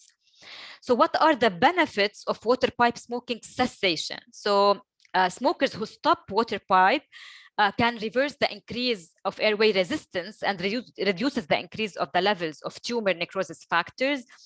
We have also attenuation of oxidative stress markers, decrease in DNA damage, apoptosis, and the expression of NK in the lung induced by water pipe smoking inhalation. The unique features of water pipe smoking that maybe makes it hard on people to stop smoking is that water pipe smokers consider it as a stress reliever, and it induced an initial sense of calm, especially in anxious patients. It is deeply embedded in the life of smokers, especially in social gatherings. Smoking sessions usually last for an hour and involves sharing it with friends and family members. And as I mentioned, they perceive themselves as non-smokers, so they don't seek like smoking cessation services. In terms of dependence, physiologically, water pipe smoking is associated with the delivery of physiologically active doses of the dependence-producing drug, which is nicotine. And water pipe tobacco smokers engage in nicotine self-administration via water pipe, especially on daily basis.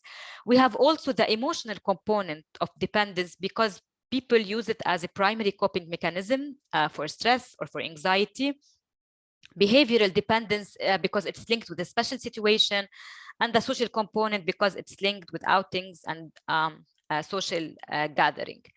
So what are the factors that make water pipe smokers stop smoking or more likely to stop smoking when compared to cigarette smokers? In a study done over 510 adults, the predictors of water pipe smoking cessation were being a male, dual smokers, smoking both water pipe and cigarettes, less nicotine dependence scale, having a history of quit attempts, smoking restriction in the house, and not sharing water pipe with others. So this leads us to think that interventions should focus on the social aspects as well as other factors such as physical and psychosocial.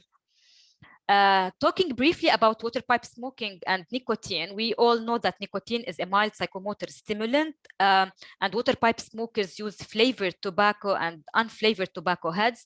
Especially the unflavored tobacco heads contain higher levels of nicotine than muassal, and the average nicotine content in each head, which is around 20 grams of unflavored tobacco, is around 713 milligram, equivalent to 70 cigarette. However, one head of a flavored tobacco has 67 milligram per head, equivalent to 6.7 cigarettes. So this is why several studies conducted checking the nicotine dependence among water pipe smokers using the Lebanese water pipe dependency scale, which is a validated questionnaire in English and Arabic. And the principal component of this scale revealed 4 dimensions. As I mentioned, physiological dependence, psychosocial or psychological craving, negative reinforcement, and of course, positive reinforcement. For the sake of time, I'll start to move kind of quickly. So what is the role of tobacco cessation products on water pipe specific smokers? So talking about the role of nicotine replacement therapy in smoking cessation, surprisingly, there are no studies so far. So if you have some grants, we are ready to collaborate on having a research and to conduct a research assessing the effect of nicotine replacement therapy among water pipe smokers. Varenicline, we all know that varenicline or Champix or Chantix as a brand name is a partial agonist antagonist of the neuronal alpha-4 beta-2 subunits. It releases dopamine that mediates dependence, especially among smokers, and it works as an agonist on cravings and withdrawal symptoms in cigarette smokers. So what is the evidence on varenicline or Champix and Chantix on water pipe? Unfortunately, varenicline was not more effective than placebo in helping tobacco use cessation among daily water pipe smokers in 2 studies done in 2020 and 2021. How about bupropion? Bupropion is an effective drug in cigarette cessation. It's an antidepressant and increases dopamine, not serotonin. And studies have shown that bupropion plus behavioral counseling is better than placebo in helping water pipe smokers stop smoking. Regarding behavioral counseling in water pipe smoking cessation, studies have shown that it is effective in decreasing water pipe smoking habits. In-person behavioral support and advice works, as well as telephone counseling, as well as only self-help materials. And as evidence, studies have shown that sessions of behavioral counseling should be less than 30 minutes per session for people to be motivated and enthusiastic to attend these sessions.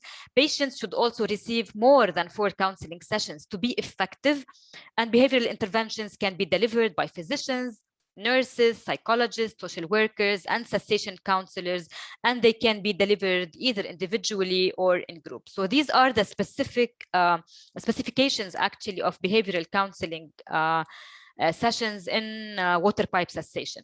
So brief intervention is as effective as more intensive intervention.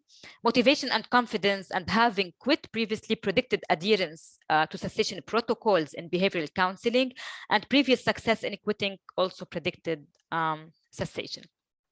So in summary, behavioral counseling is effective in decreasing water pipe smoking habits, especially among youth.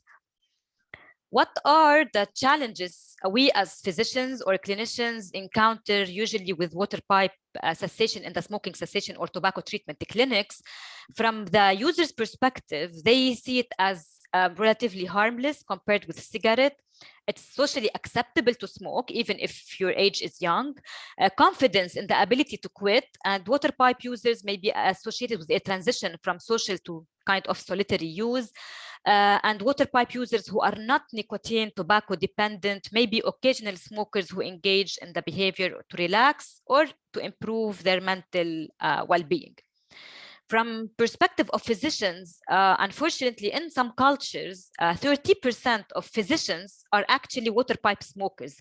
So it makes them like difficult, or it makes difficult on them to like counsel patients who are water pipe smokers to quit, or to regularly advise them to quit.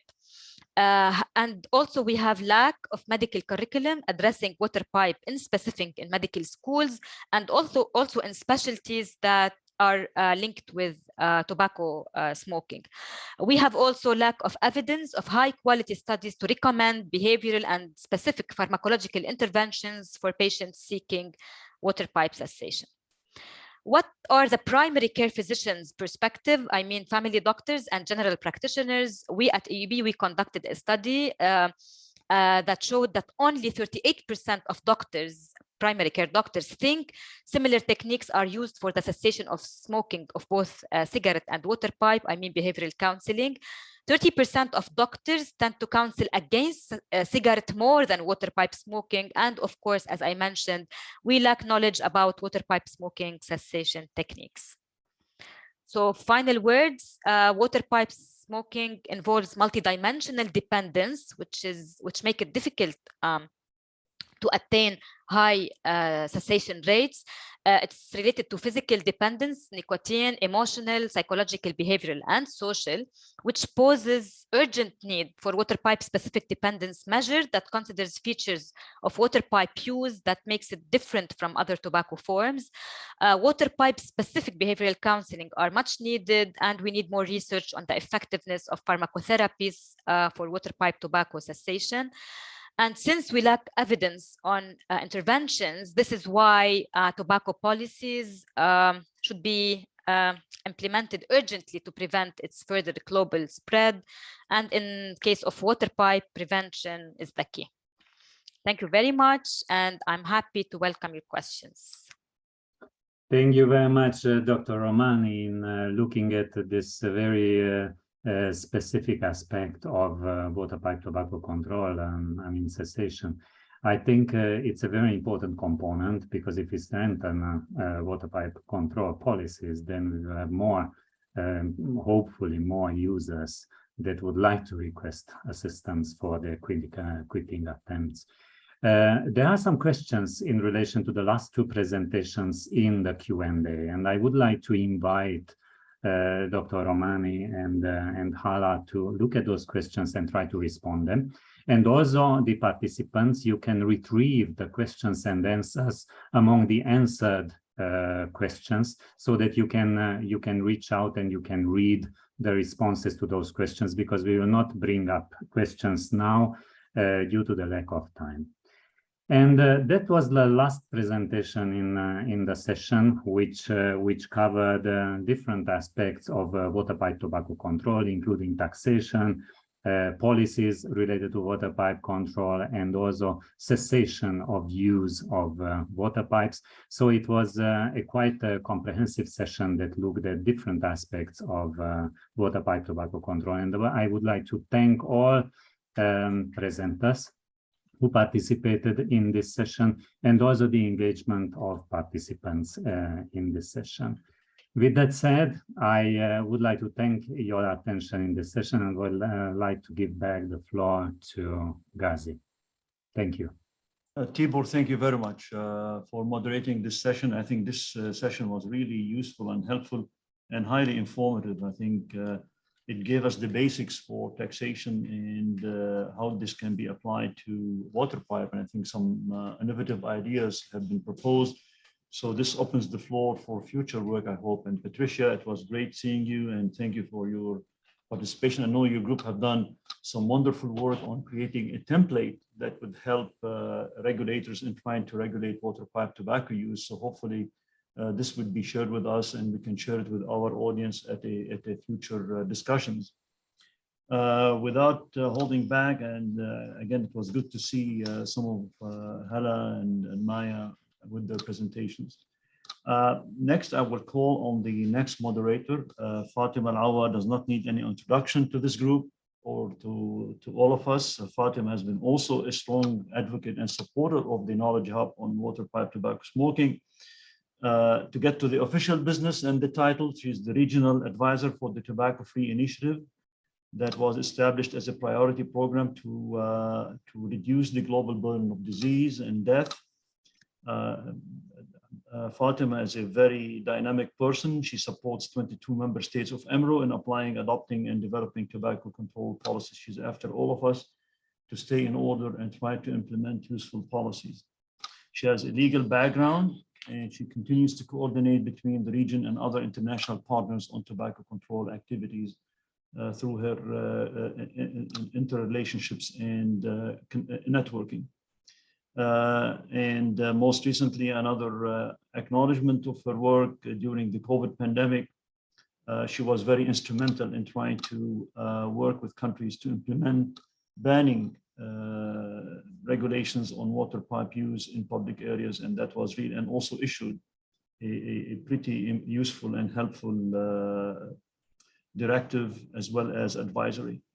So with that, I'll turn it over to Fatima, who's going to be leading the discussion. Now we have heard from all the experts on a variety of things, how to regulate tobacco.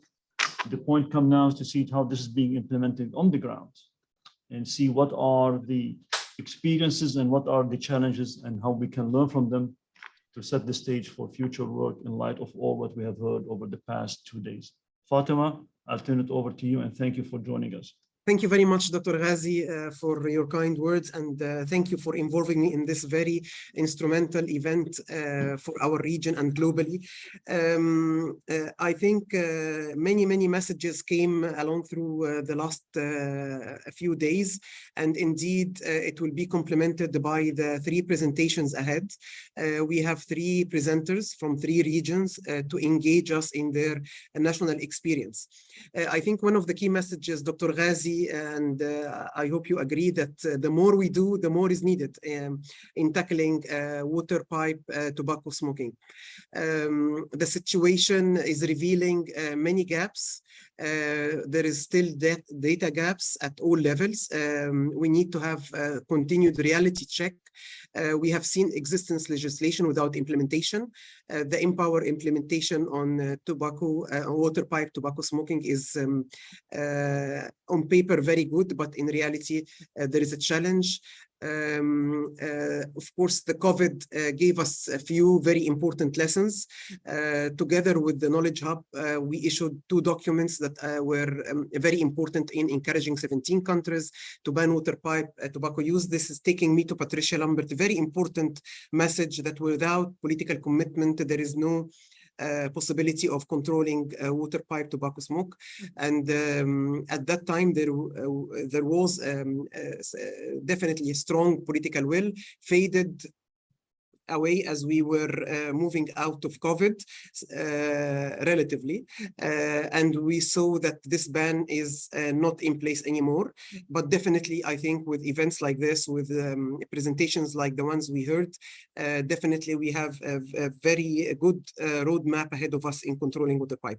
Without further delays, I would like to move into the 3 presentation. Our first presentation is from Brazil by Professor Paulo Cesar, and I will be briefly introducing the speakers. Please, if I missed any significant information, feel free to start your presentation by mentioning it. Professor Paulo Cesar Correa is Professor of Internal Medicine in Ouro Preto University in Brazil. He has a very long history in working in tobacco control, took part as a member or a chair of many tobacco control committees and organizations. He holds a master's in public health.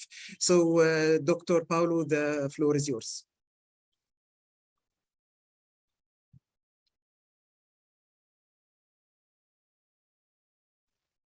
Can you unmute yourself? I think you are muted. Dr. Paulo, can you unmute yourself, please? Yes, we can now see you, and I think we can hear you as well.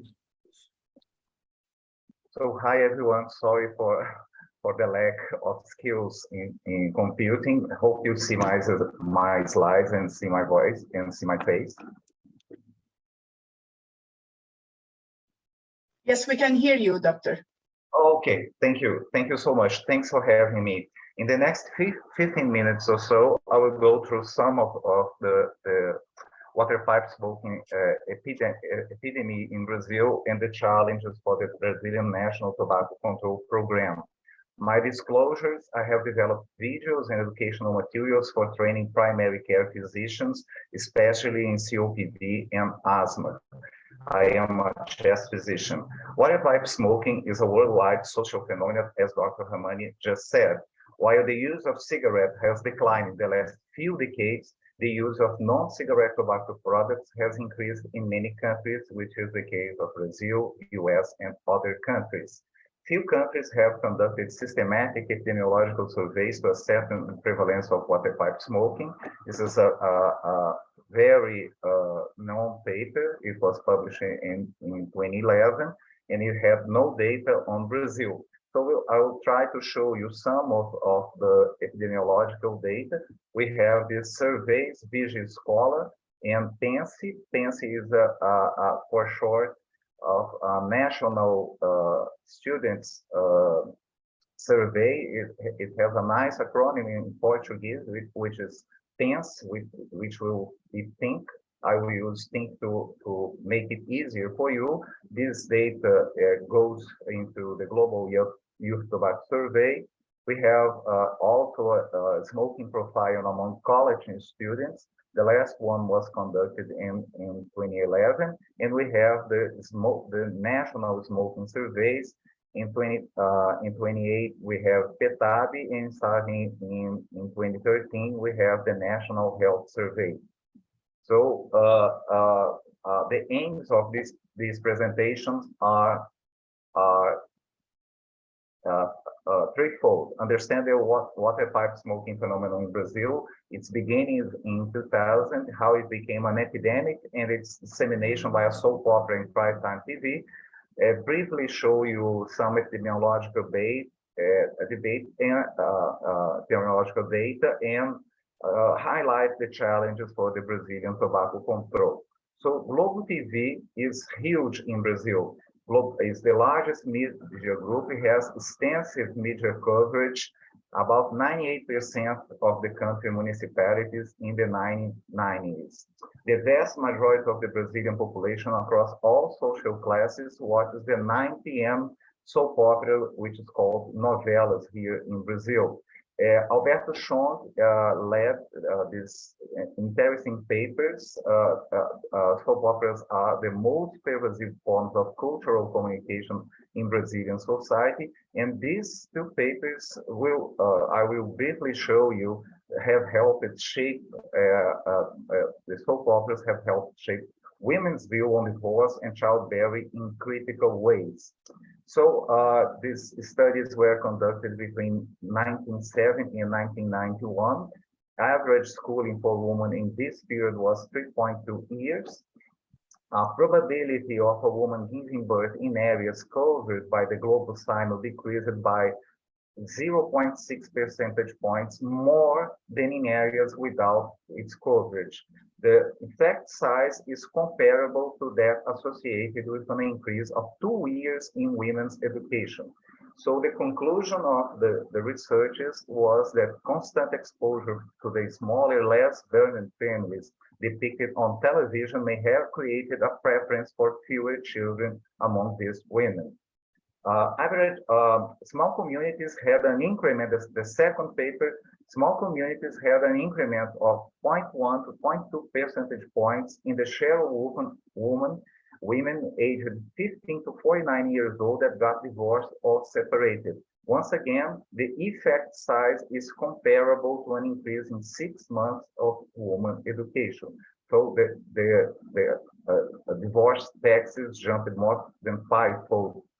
So talking now about the shisha, shisha was brought by Middle East immigrants to Brazil, and its use was depicted in 2000 by the soap opera The Clone, aired at primetime TV. You can see here a picture of a scene of the soap opera, and I'll show you here one TV vignette, and you'll see this character smoking shisha at primetime.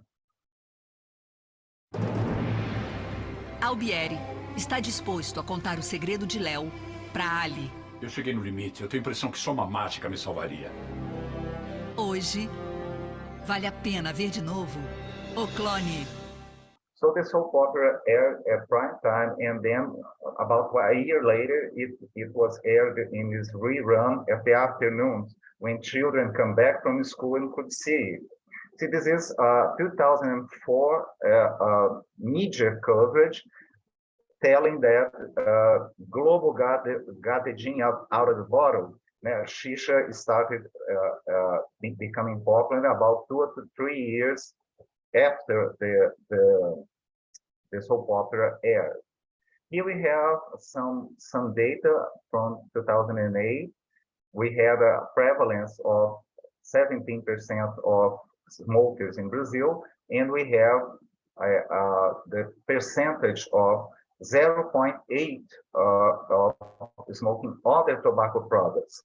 And Shisha represented 50% of the other smoking tobacco products. But when we look specifically in males aged 18 to 24, we have a high prevalence, 2.3 in this survey. Here we have another survey, Escola. There was money to conduct only in 3 cities. We have here the percentage, the prevalence of current use of other tobacco products, and you can see that narguilé is the most used. And we have now this Petione survey that was among students of the health area, and we have also high numbers of narguilé users in 2011. So in the National Health Survey in 2013, we had about 18 million smokers, and we have 1.2%, which is 212,000 Brazilians that are dual users. They use cigarettes and use narguilé as well. And then we have 7% of the population that smoke shisha daily, and it's high. It's mainly people from 18 to 29 years old that smoke shisha. And when we look at the increase from 2008 and to 12-13, we see a huge rise in the prevalence from 2.3 to 5.5. Here is media covered. Brazil decided to work in the National Tobacco Control Day the same day in 2013. That was the team from the World No Tobacco Day. And this is the campaign. It seems harmless, but smoking shisha is like smoking 100 cigarettes. SUS, the Brazilian health system, helps you to lead a healthy life without smoking. Here you have some posters and flyers. It's written here, shisha has a smell that you might even find good. It has a taste that you might like, but inside it's another story. It's harmful to health, and it can be the gateway to addiction to cigarettes and other drugs. So here we have to explain because why this is so. The spread of tobacco smoke, white pipe tobacco smoking. Marketing of flavored tobacco, you can see no pictorial health warnings. You have these cases, the starter kits, we have the mouthpieces and filters with no nicotine and deceived language. We have all these flavors that we have discussed here at the meeting. They are popular among the young. Cold mint and spearmint and etc. You have online sales. We have almost 400 narguilés available at this website, including steam stones. Also, the use of social media to obtain and share information about nicotine and tobacco products. See the name, Social Narguilé Official. We have also in Facebook. And social activity at home, misperceptions about the addictive potential and potential health effects. People share their cost to buy or hand, and then we have social activities at bar like this one in São Paulo, and it's a bar where you can buy liquor, smoke nargile, and play cards, and etc. Social activity at bars, in closed spaces. You have teens using water pipe, and this student said that she had been using shisha since she was 13 years old. We have also on the internet, on YouTube, tips for beginning, how to prepare your shisha, and delayed governmental action only early in January 2018. The mayor of the biggest city in the country, São Paulo, declared illegal the sale of shisha to minors. And Facebook and Instagram restricted posts referring to smoking and alcohol in July 2019. These are comparisons between two think surveys, 2012 and 2015. You see here, every use of any tobacco product went up by 18%, and current use of other tobacco products also up, and water pipe smoking was the main form of non-tobacco product use in Brazil. Here in the Think 2019 version, we have 27% of people that ever tried water pipe. It's a shame, but in Think 2019, there was no question regarding current water pipe smoking. Here we have the experimentation, and we have it here that it's even more so in the subgroup from 16 to 17 years old. Here we have the National Health Survey, also from 2019, and we have 0.47 point prevalence, which means by 8,100 individuals, 80% of them are 15 to 24 years old. We have a prevalence of 2% among this group, and among youth, the increase was about 300%. So in 2019, there was another campaign and wide media strategy, including talking in malls, and you can read here, it seems harmless, but smoking shisha is like smoking 100 cigarettes in 1 hour. So we have new evidence that has been put just out. It was presented in the European Respiratory Congress in early this month in September. My friend Luisa Falcão from Einstein was among one of the authors. It's one cross-sectional multinational online survey that included medical students, residents, and fellows in Brazil, United States, and India. It was an online questionnaire, and results are out for these two parts of the study. Here you can see that the profile is similar between Brazil and the United States. We have about 90% of respondents are medical students, and the 10% are residents or fellows. Here we see that a large percentage, almost 50% of medical students and fellows and residents have tried hookah. Its current use is about 10% of the population, five times more than the unselected young adults of the same age you see here. They are at a maximum range of 25 years old. Other factors associated with hookah use were high family income, smoking cigarettes, marijuana, and binge drinking. So I hope I kept track on time. We won't have to go. Won't have the time to go extensively on this. The 6 letters are here. The challenges are changed to several questions in 2019 Think survey made it hard to make comparisons with previous editions. We need to keep key questions occurring water pipe smoking both the national surveys.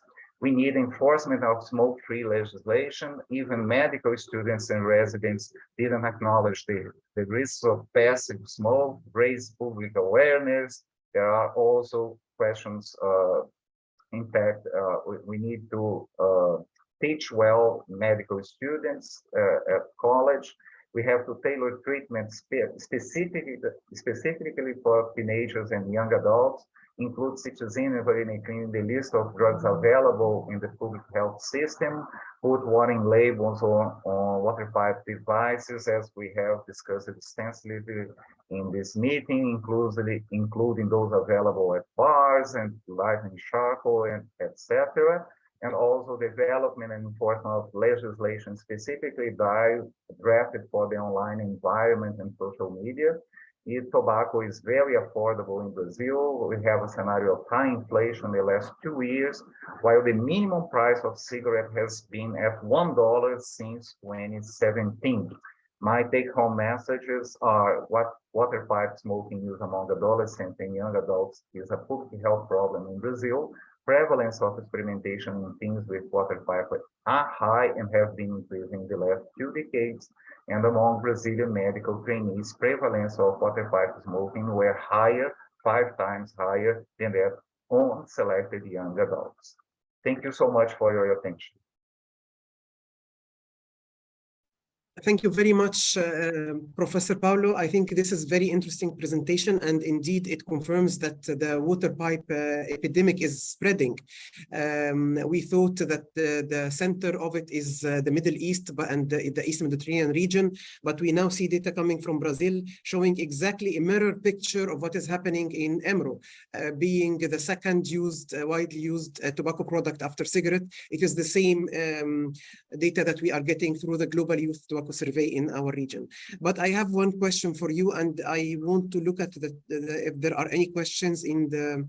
I don't see any questions, but I have one question on the regulation effort by the government and the national authority, taking your very wide experience in tobacco control. Do you see that the authorities are doing anything to control this pandemic and able to control it, or what are the challenges? Over to you.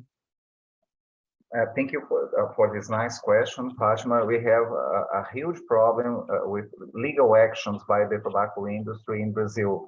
They are challenged at the Supreme Court.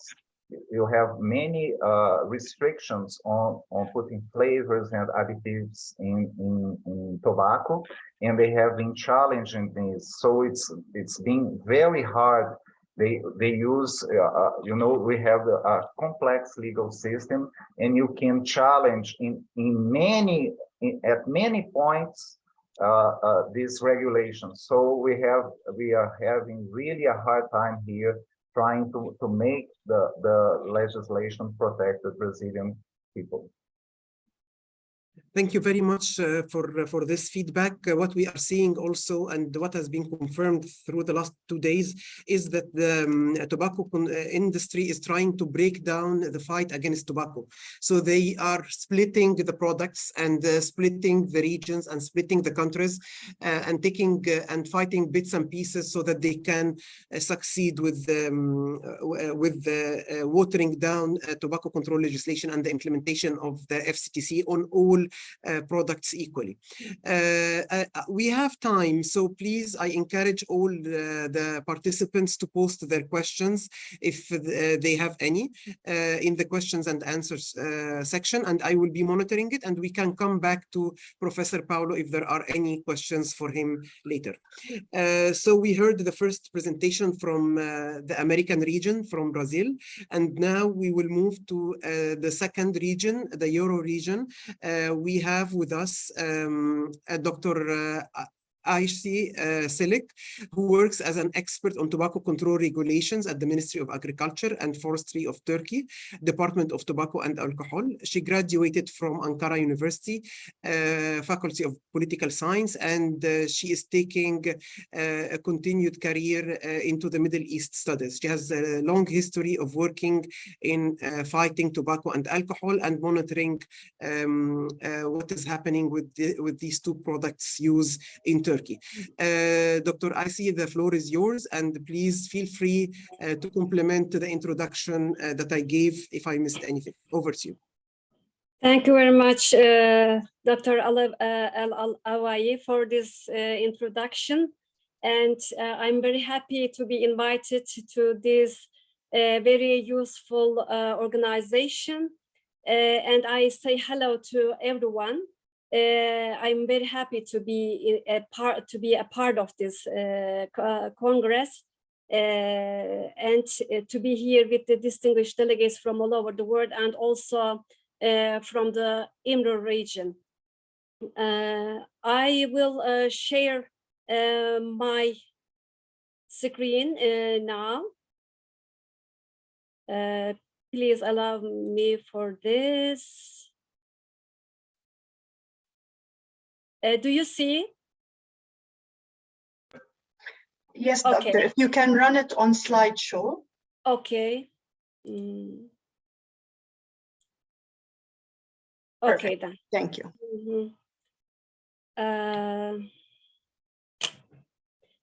At the beginning of my presentation, I would like to thank my colleague, Mr. Hasan Şişik, here for his support for preparation of this presentation.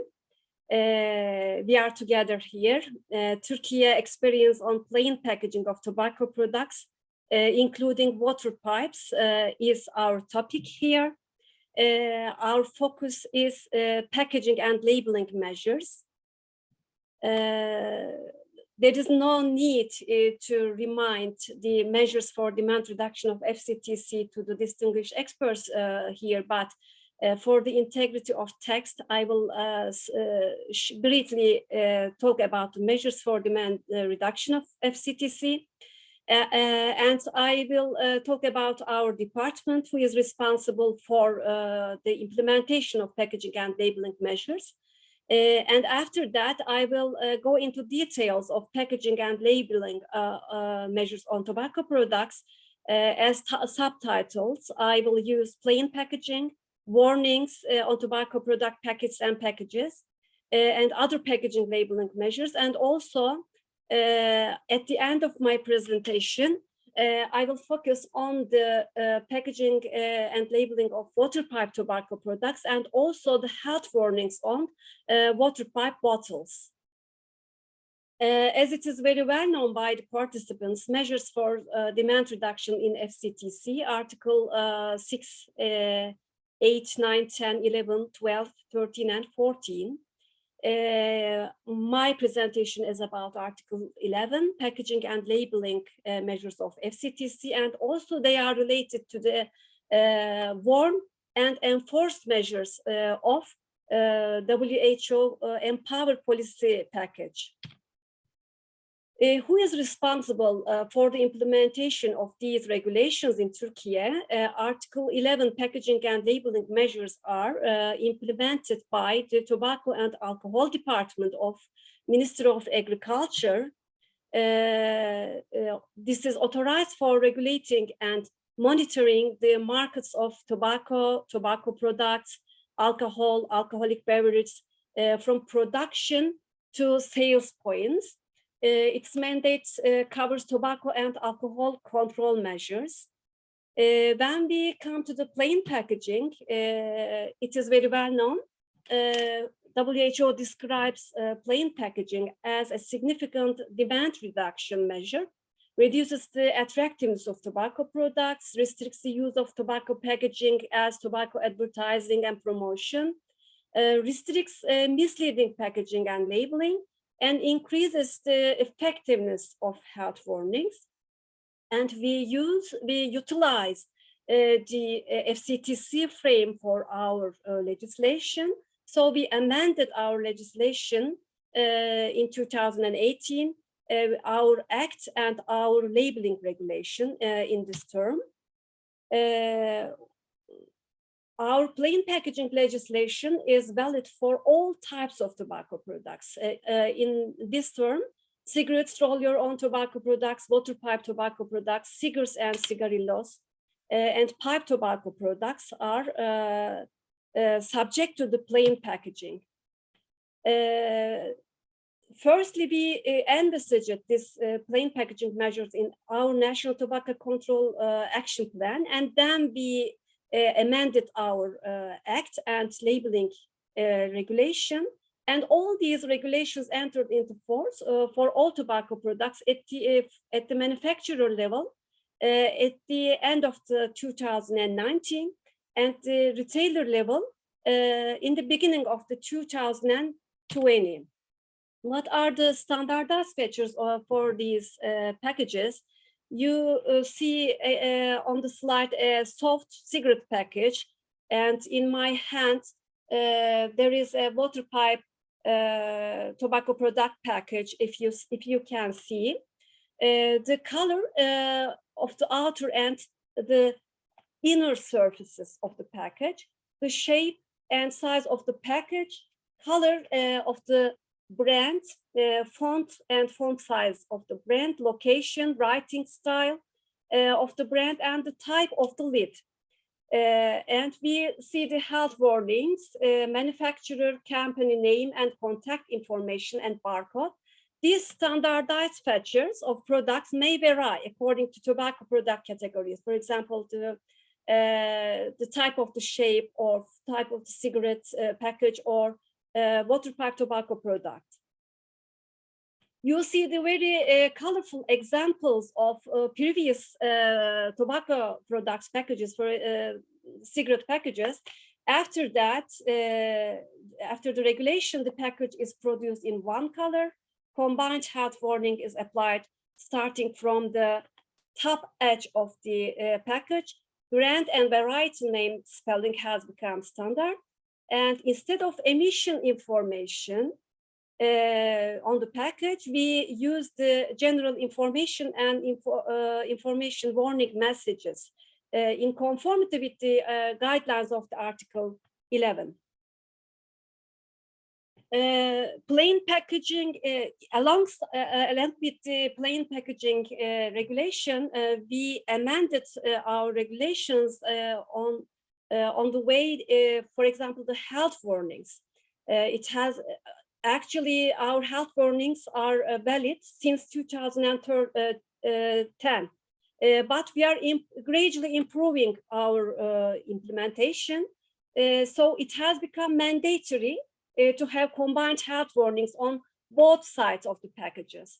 The rate of combined health warnings on tobacco product package was increased from 65%, 100% for the cigarette packages backsides, 85% for the front size of the cigarette packages, and also 85% for two sides of the all tobacco products. And general warning and information message covering 50% of the side surfaces are placed. And the warning on the packages, for example, here, the warning of the package cannot be sold to those who are under the age of 18, has been changed to the penalty for selling to those who are not 18 years old is imprisonment. The emphasis is on the imprisonment in the new packages. Emission values in cigarette packs have been removed also, as I mentioned. These plain packaging measures are not only for packaging, but also for the sticks of the cigarettes. They have some color standardizations for cigarette papers and tipping papers. For the master cases, we have standardized logo symbols and other signs of brand are removed. And we have some color standardizations for master cases also. And we have packages, including tampons. So we have standardization specifications also for these packs, and logo symbol or other signs of a brand are removed on the transparent label, opening strip of the packages, and on the tapes and labels of these packs for all tobacco products. For example, this is this TAM package is water pipe tobacco products packaging. Our regulation are on aluminum folios also standardized after the plain packaging regulation. Only silver color is valid, and patterns and some other technical specifications are standardized for aluminum folios of cigarettes. You see cigarette pack types on the slide, hard pack on the left and the soft pack on the right. It should be in rectangular prism or similar form. For example, it cannot be cylindric. And we have some other, so many specifications. For example, it should be made of cardboard or soft material. And in the top lit hard package, the cover should be attached only from the back of the unit package. We have color standards for all types also. That is very important for the design features of the packets. It should not have properties that change the size, dimension of any visible surface area. By using the interior panels, expanding the surface area, creating new surface areas.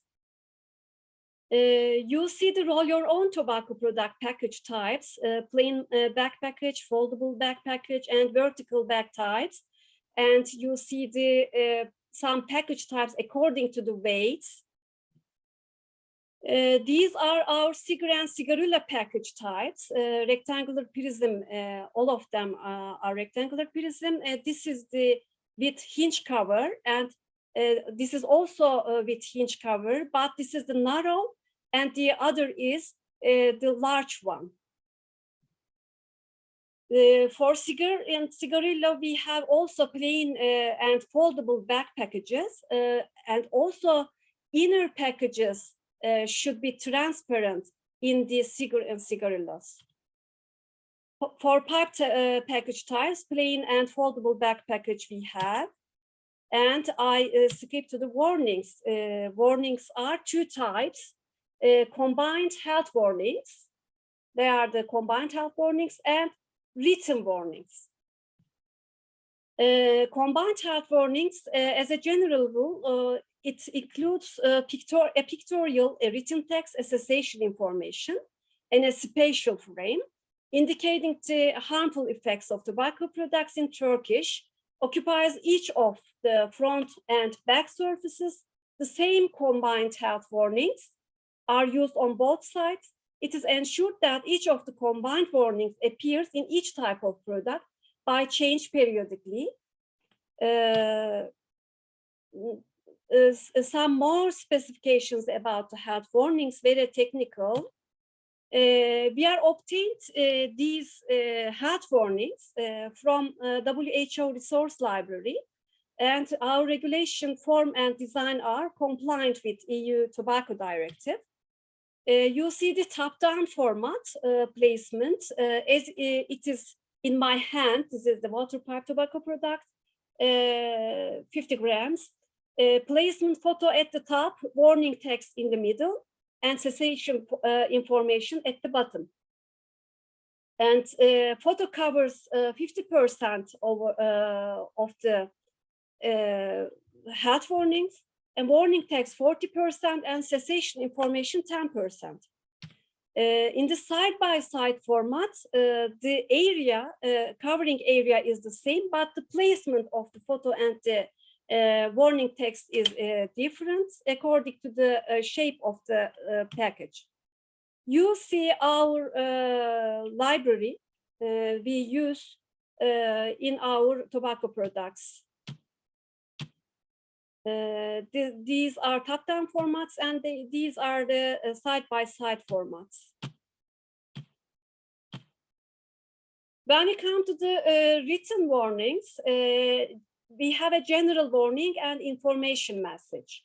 General warning consists of the phrase "smoking kills, quit immediately," and information message consists of the phrase "tobacco smoke contains more than 70 substances known to cause cancer." In the rectangular types of prism-shaped unit packet and packages, the texts are parallel to the long side edge of the packet and package. In a cylindric form, this is also a water pipe tobacco product. In this kind of package, the general warning is located outside the cover, and the information message is located inside the cover. And this is also a vertical bag. This is also a water pipe tobacco product, a vertical bag. We open the bottom of the package, as you see. On above part of the fold line, we see the general warning, and the below part of the fold line, the information message. The surface areas are calculated when the base of the packet is flattened. Other packaging and labeling measures are open or covered advertising or misleading on the packaging is banned. And we have some other information on the packages, like manufacturing date, manufacturer, a barcode, code, something like that. We have just seen the packages of water pipe tobacco products, so I skip this. For the inside of the inner packaging, we see for flavored tobacco products, the inner packaging color should be silver or transparent. The inner packaging of non-flavored tobacco products should be made of white or craft brown colored paper material. At the end of my presentation, I will talk about briefly for the water pipe bottles, health warnings on the water pipe bottles. Placing combined health warnings on water pipe bottles became mandatory in 2013. During the presentation of water pipe, I mean presentation means here the serving to consumption. It is obligatory to have health warnings on water pipe bottles. Health warnings apply on water bottles, water pipe bowls, except the base. You'll see the examples on the health warnings on the bowls. Health warnings to be applied on water pipe bowls can be cylindrical or conical, depending on the shape of the water pipe bottle. Warnings apply starting from the top part of the bottles. And we have so many technical specifications, like how we are bonding, printing the health warnings, how are the colors, how are the sizes. Each of the health warnings apply alternately on water pipe bottles. The owner of the water pipe tobacco product presentation conformity certificate in the workplaces is responsible for the application of the health warnings on the water pipe bottles. This is the end of my presentation. Thank you for listening. We are happy to answer your question by typing if you would like. For the sake of time, thank you very much. Thank you very much, Dr. Aishi. I think this is a very, very interesting presentation, informative indeed, and gives us a best practice for applying plain packaging on water pipe. Not only the tobacco, but also the accessories that a water pipe is used through it. But one thing that I would like to ask, and this is, how are you monitoring the coffee shops who are serving water pipe to make sure that they are applying it on the glass as it should be? Because this is a big issue in the region, that they wash it and they clean it, especially now with COVID. So how are you monitoring this situation? Over to you. Yeah, actually, our legislation is like a best practice, but we in the implementation we have some difficulties because of you mentioned. But thanks to COVID-19, we banned all the consumption of nargile, hookah types of serving and consumption in the period of COVID-19. So this is forbidden almost, I mean, totally. I see. Thank you very much. And we have a question in the questions and answers from Dr. Hiba As-Sawahli. And she is asking what kind of advocacy efforts took place until the full implementation of this regulation. How did you advocate for it? What kind of struggle did you face in adopting this regulation? Over to you.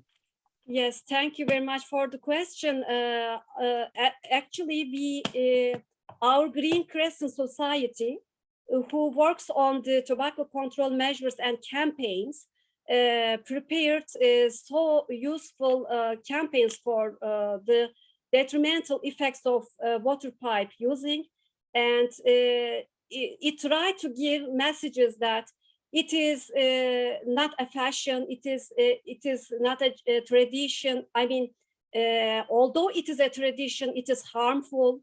So it has some harmful effects, like other diseases. Green Crescent Society is our main stakeholder. This is a civil society organization. We co-work with this organization for the campaigns. And we are in contact with the Ministry of Health closely. Thank you very much. And I see another question by Dr. Muhammad Jawad. But Dr. Muhammad, if you have access to the mic, I would like to give you the floor, because I think your question is very important and applies to nearly all the participants available. So do you have access to the mic, Dr. Muhammad Jawad?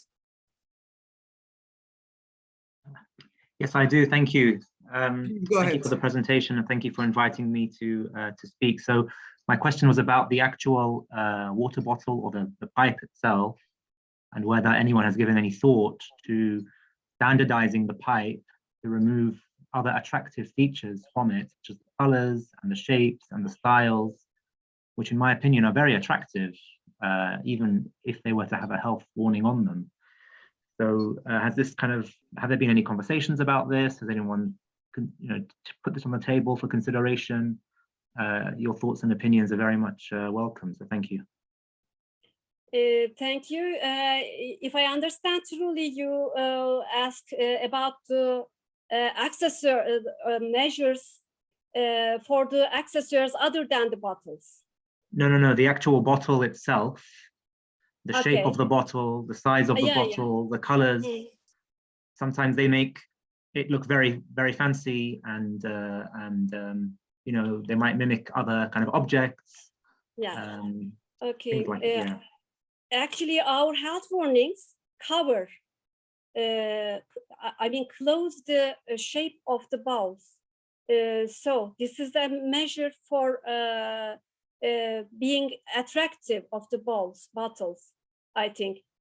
For this reason, we are not on the stage of regulating bottles itself now. Thank you very much, Dr. Hashi. And I just want to mention that in the region we are seeing now a new phenomena in line with COVID, and this is that they are making all the parts of the water pipe disposable apart from the glass. So the pipe is disposable, the part that they put the tobacco on is also disposable. Everything is disposable apart from the glass. So I think this question by Dr. Jawad is very important, that how can we control the glass, and what Turkey is doing by covering the whole glass by the health warning is important. And I do see that you showed us two shapes of glasses. So are you restricting the market to these two shapes, or is it open? Because we see, for example, that some shops are offering it in a World Cup like shape, or different shapes to make it attractive to different age groups and different groups. So what is the situation in Turkey? Over to you. Yeah, actually there is no ban for any shaping type of water pipe balls, but these are the most commonly used bottles for water pipes. They are reviewed, they were reviewed before the regulation in the market. And we see that conical and cylindrical ones are most commonly used. So we regulated it. And also I can add that our cover health warnings cover all types, all other types also. I mean, this is cylindric. You can put it on a cylindric shape, whatever what is shape. Thank you very much. And I see another two questions, one on e-cigarette. I don't think this is the forum for it. And another one on the punishment of imprisonment if they violate the graphical phoning implementation. Is this the case? Is it an imprisonment? No, Okay. no. Imprisonment is valid for only selling to the under the age of 18. The penalty of fine penalty for the violation of the health warnings. Okay. For e-cigarettes, I cannot see the question, but e-cigarettes are forbidden in Turkey. Okay, thank you very much. And I don't think that we have the third speaker with us, Dr. Iqbal from Pakistan yet. Can somebody confirm from the organizers if he has joined or not yet? No, he has not joined and he has not responded to our emails. So I think if you would like to take more questions, we still have time. Thank you very much for that confirmation. And I see from Dr. Rima Naqash another question. Thank you, Turkey, for this excellent application. Has there been any evaluation of enforcement at national level? Dr. Aishi, the floor is yours. Actually, for example, if you ask about smoking levels of water pipes, we have no recent of, for example, whether it is decreasing or not after the implementation. We have no recent official data on this. Okay, thank you very much. And I think in a few minutes, I will hand over to Dr. Ghazi Zaatari. And I have been thinking that this meeting has been really timely. This congress has been very timely, especially after COVID, after the increase that we saw at WHO level in the surveys that are coming from the region, from Jordan, from Palestine, which was echoed during the days of the conference. So it is, I will put it for Dr. Ghazi, and I hope that he doesn't hate me for it. Do we need a call for action from this conference with the signature of the 60-something participants who were present throughout? So this is something for you to consider, Dr. Ghazi and other organizers. I have been writing recommendations left and right throughout the 3 days, and I have in front of me like 25. I will not go over them. Don't panic, Dr. Ghazi. No, on the contrary, we would welcome to receive them. So this way. But I think we have 4 general outlines. We need to continue to monitor this epidemic. Definitely the scene is changing, not only in the region, but globally with different age groups, with different products, with different flavors. So we need to continue to monitor. The science that was presented for the first time during the conference is remarkable, new. People need to know about this and need to understand the evidence associated with it. We need definitely to work on the regulation part. There is a lot of challenges. We need probably to document best practices. The example that Patricia gave from Panama is very important because it is not well known. So maybe we need to work together with the Knowledge Hub, with the FCT Secretariat, with the No Tobacco in Geneva on having best practices for regulating tobacco alongside lines of the FCTC articles and the Empower. Indeed, also there might be a call for updating the WHO advisory note on water pipe based in this new science that is coming out. And definitely we have new target groups, and this is the legislators who are not very familiar with what is happening and the evidence that is coming. So maybe we need to look into developing training packages packages for legislators at all levels. I think I end here and I hand over to Dr. Ghazi Za'atari. I think we are giving the participants a bonus of minus 15 minutes, hopefully even more than this. So over to you, Dr. Ghazi, and thank you very much for all the speakers in the session, and thank you for the audience for posting the questions. There are more questions, and I invite the speakers to write their response directly into it. Thank you. Thank you, Fatima, for moderating this session and for your fruitful and insightful comments. And I would welcome any suggestions you have, because absolutely there's more work to be done. I think this brings us to the conclusion of this Congress. It's hard to me to say that, at least for me, it has been a very successful, fruitful, informative. And I think we've covered a broad scope for the topic of water pipe tobacco smoking. On day one, we've learned that about the trends that are happening, and certainly there are shifts that we are observing. And I agree that with Fatima that we need to carry on with the surveys, not only in the region, but also at the global level, and also address the question that we have before, that the surveys that need to be conducted is to incorporate specific information and trying to get the specific information about the use of the water pipe, rather than keeping it non-specific or under the category of other tobacco products. I think they have to be more targeted and more specific. The other topics about the tobacco product itself, I think flavorings continue to be a challenge. And this is something that we know very well has made these products highly attractive, and how to regulate these. And I think our speaker, Ransky, has put forward some very useful information, as well as a plan that could be followed, like the EU have done in their directive about reducing the number of flavors that are commercially available. So there's more homework to be done there. Third, of the work that has been done on the tobacco product testing, I think we need to support TOBLABnet in their effort to standardize the testing for the contents of the toxicants and carcinogens in the tobacco product itself. Until this is completing, before next, we're going to move into the study and standardization of testing for the emissions. So as you can tell, there is much more work ahead. But here I would invite those who are joining us, or of labs in the region that would be willing to take part in this, to join the TOBLABnet effort in this global, independent global testing for tobacco products.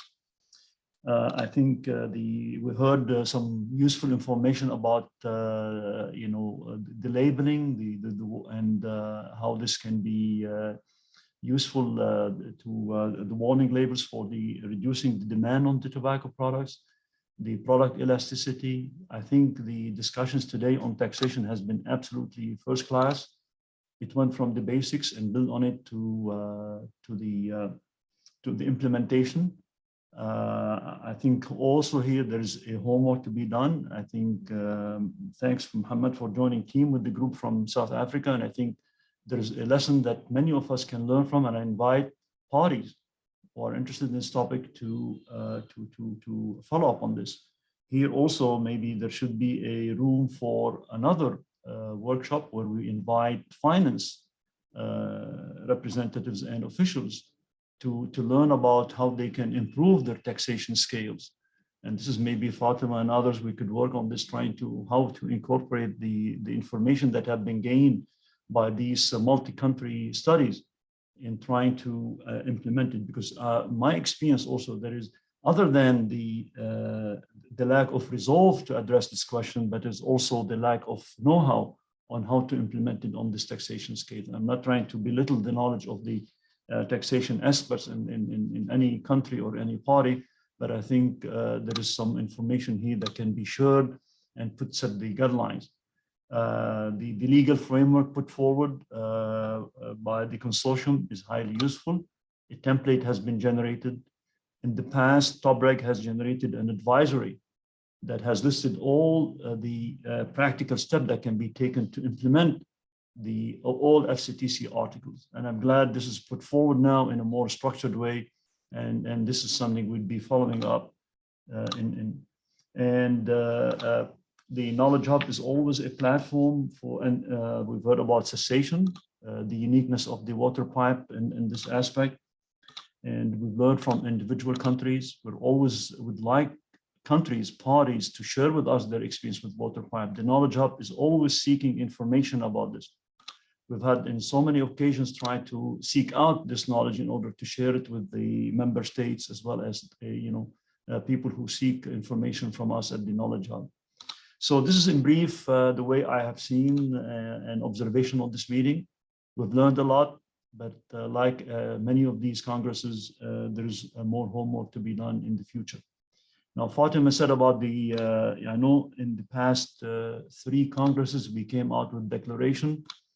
Yesterday evening, Tibor and I were just doing this evening exchange about how to highlight the proceedings of this and where we can generate a document. So that's why I'd welcome your comments, Fatima, and also I'd welcome the comments of others. And maybe we can generate, like we do in other WHO-sponsored activities, to generate a document that can serve as a kind of a shared summary of the proceedings that can be shared and publicized through the Knowledge Hub as well as through WHO and the Secretariat. So with that, I would like to thank all the speakers for their amazing and interventions, contributions. Also, I would invite my partner Rima to say if she has any conclusive statement. I see Fatima raised her hand, but then took it away. I don't know if she wanted still to make any remarks before we conclude. Thank you all for this, for being part of this Congress, and we're looking forward for more participation by you and others in future Congresses. Rima, I want to, yeah, thank you for the great closing. I just want to do 2 remarks. First, that I don't know if we noticed ourselves, but the last conference was the launch of the WHO Knowledge Hub, which was 5 years ago. So we can consider that this is the 5th anniversary of the Knowledge Hub to celebrate. And I think it's like a timely cutoff point for, reinitiating those conferences. And my last note of hope in how we can move forward water pipe tobacco research is a call for funders. There is a concern among researchers that with the growth of other novel and emerging tobacco products, that somehow there is a decrease in support and funding for research, although we can see that there's much progress that has been done. We did actually have a dissemination and implementation workshop on water pipe tobacco research in the last conference and the 3rd conference that was sponsored by NCI.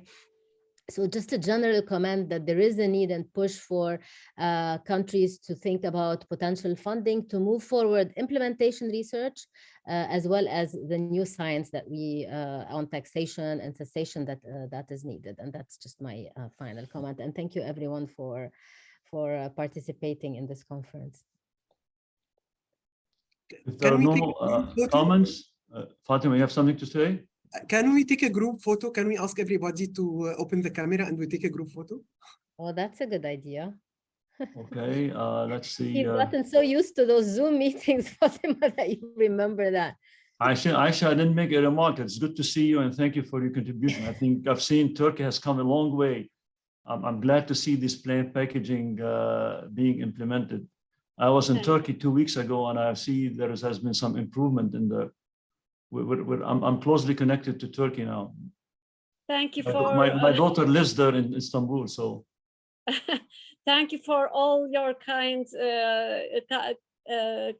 sentences. I thank you all for efforts for this organization. Okay, how we need to who's good at this? I know Fatima is good in giving instructions on how the best way to do this. Can everybody open the camera? Can Omar Bahlawan, Jawad, and Elisa Ahmed all open the cameras? Doctor, if you can open your cameras, I can take a screenshot and we can send it to you by email. Yes, that would be good.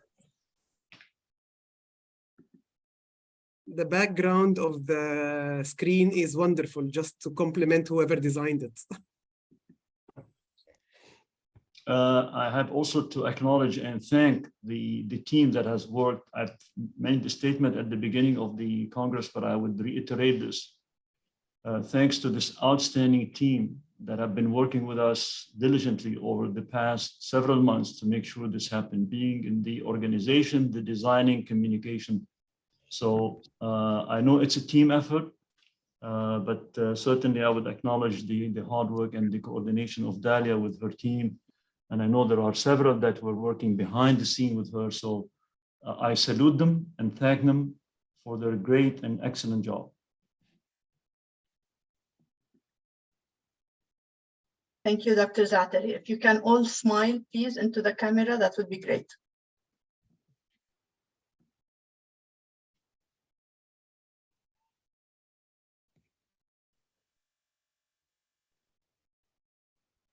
Okay, thank you. So with that, I'll bring this Congress to a conclusion. And until we meet again, best wishes and greetings, and hopefully our roads will cross soon. So long. Bye-bye. Thank you all. Goodbye.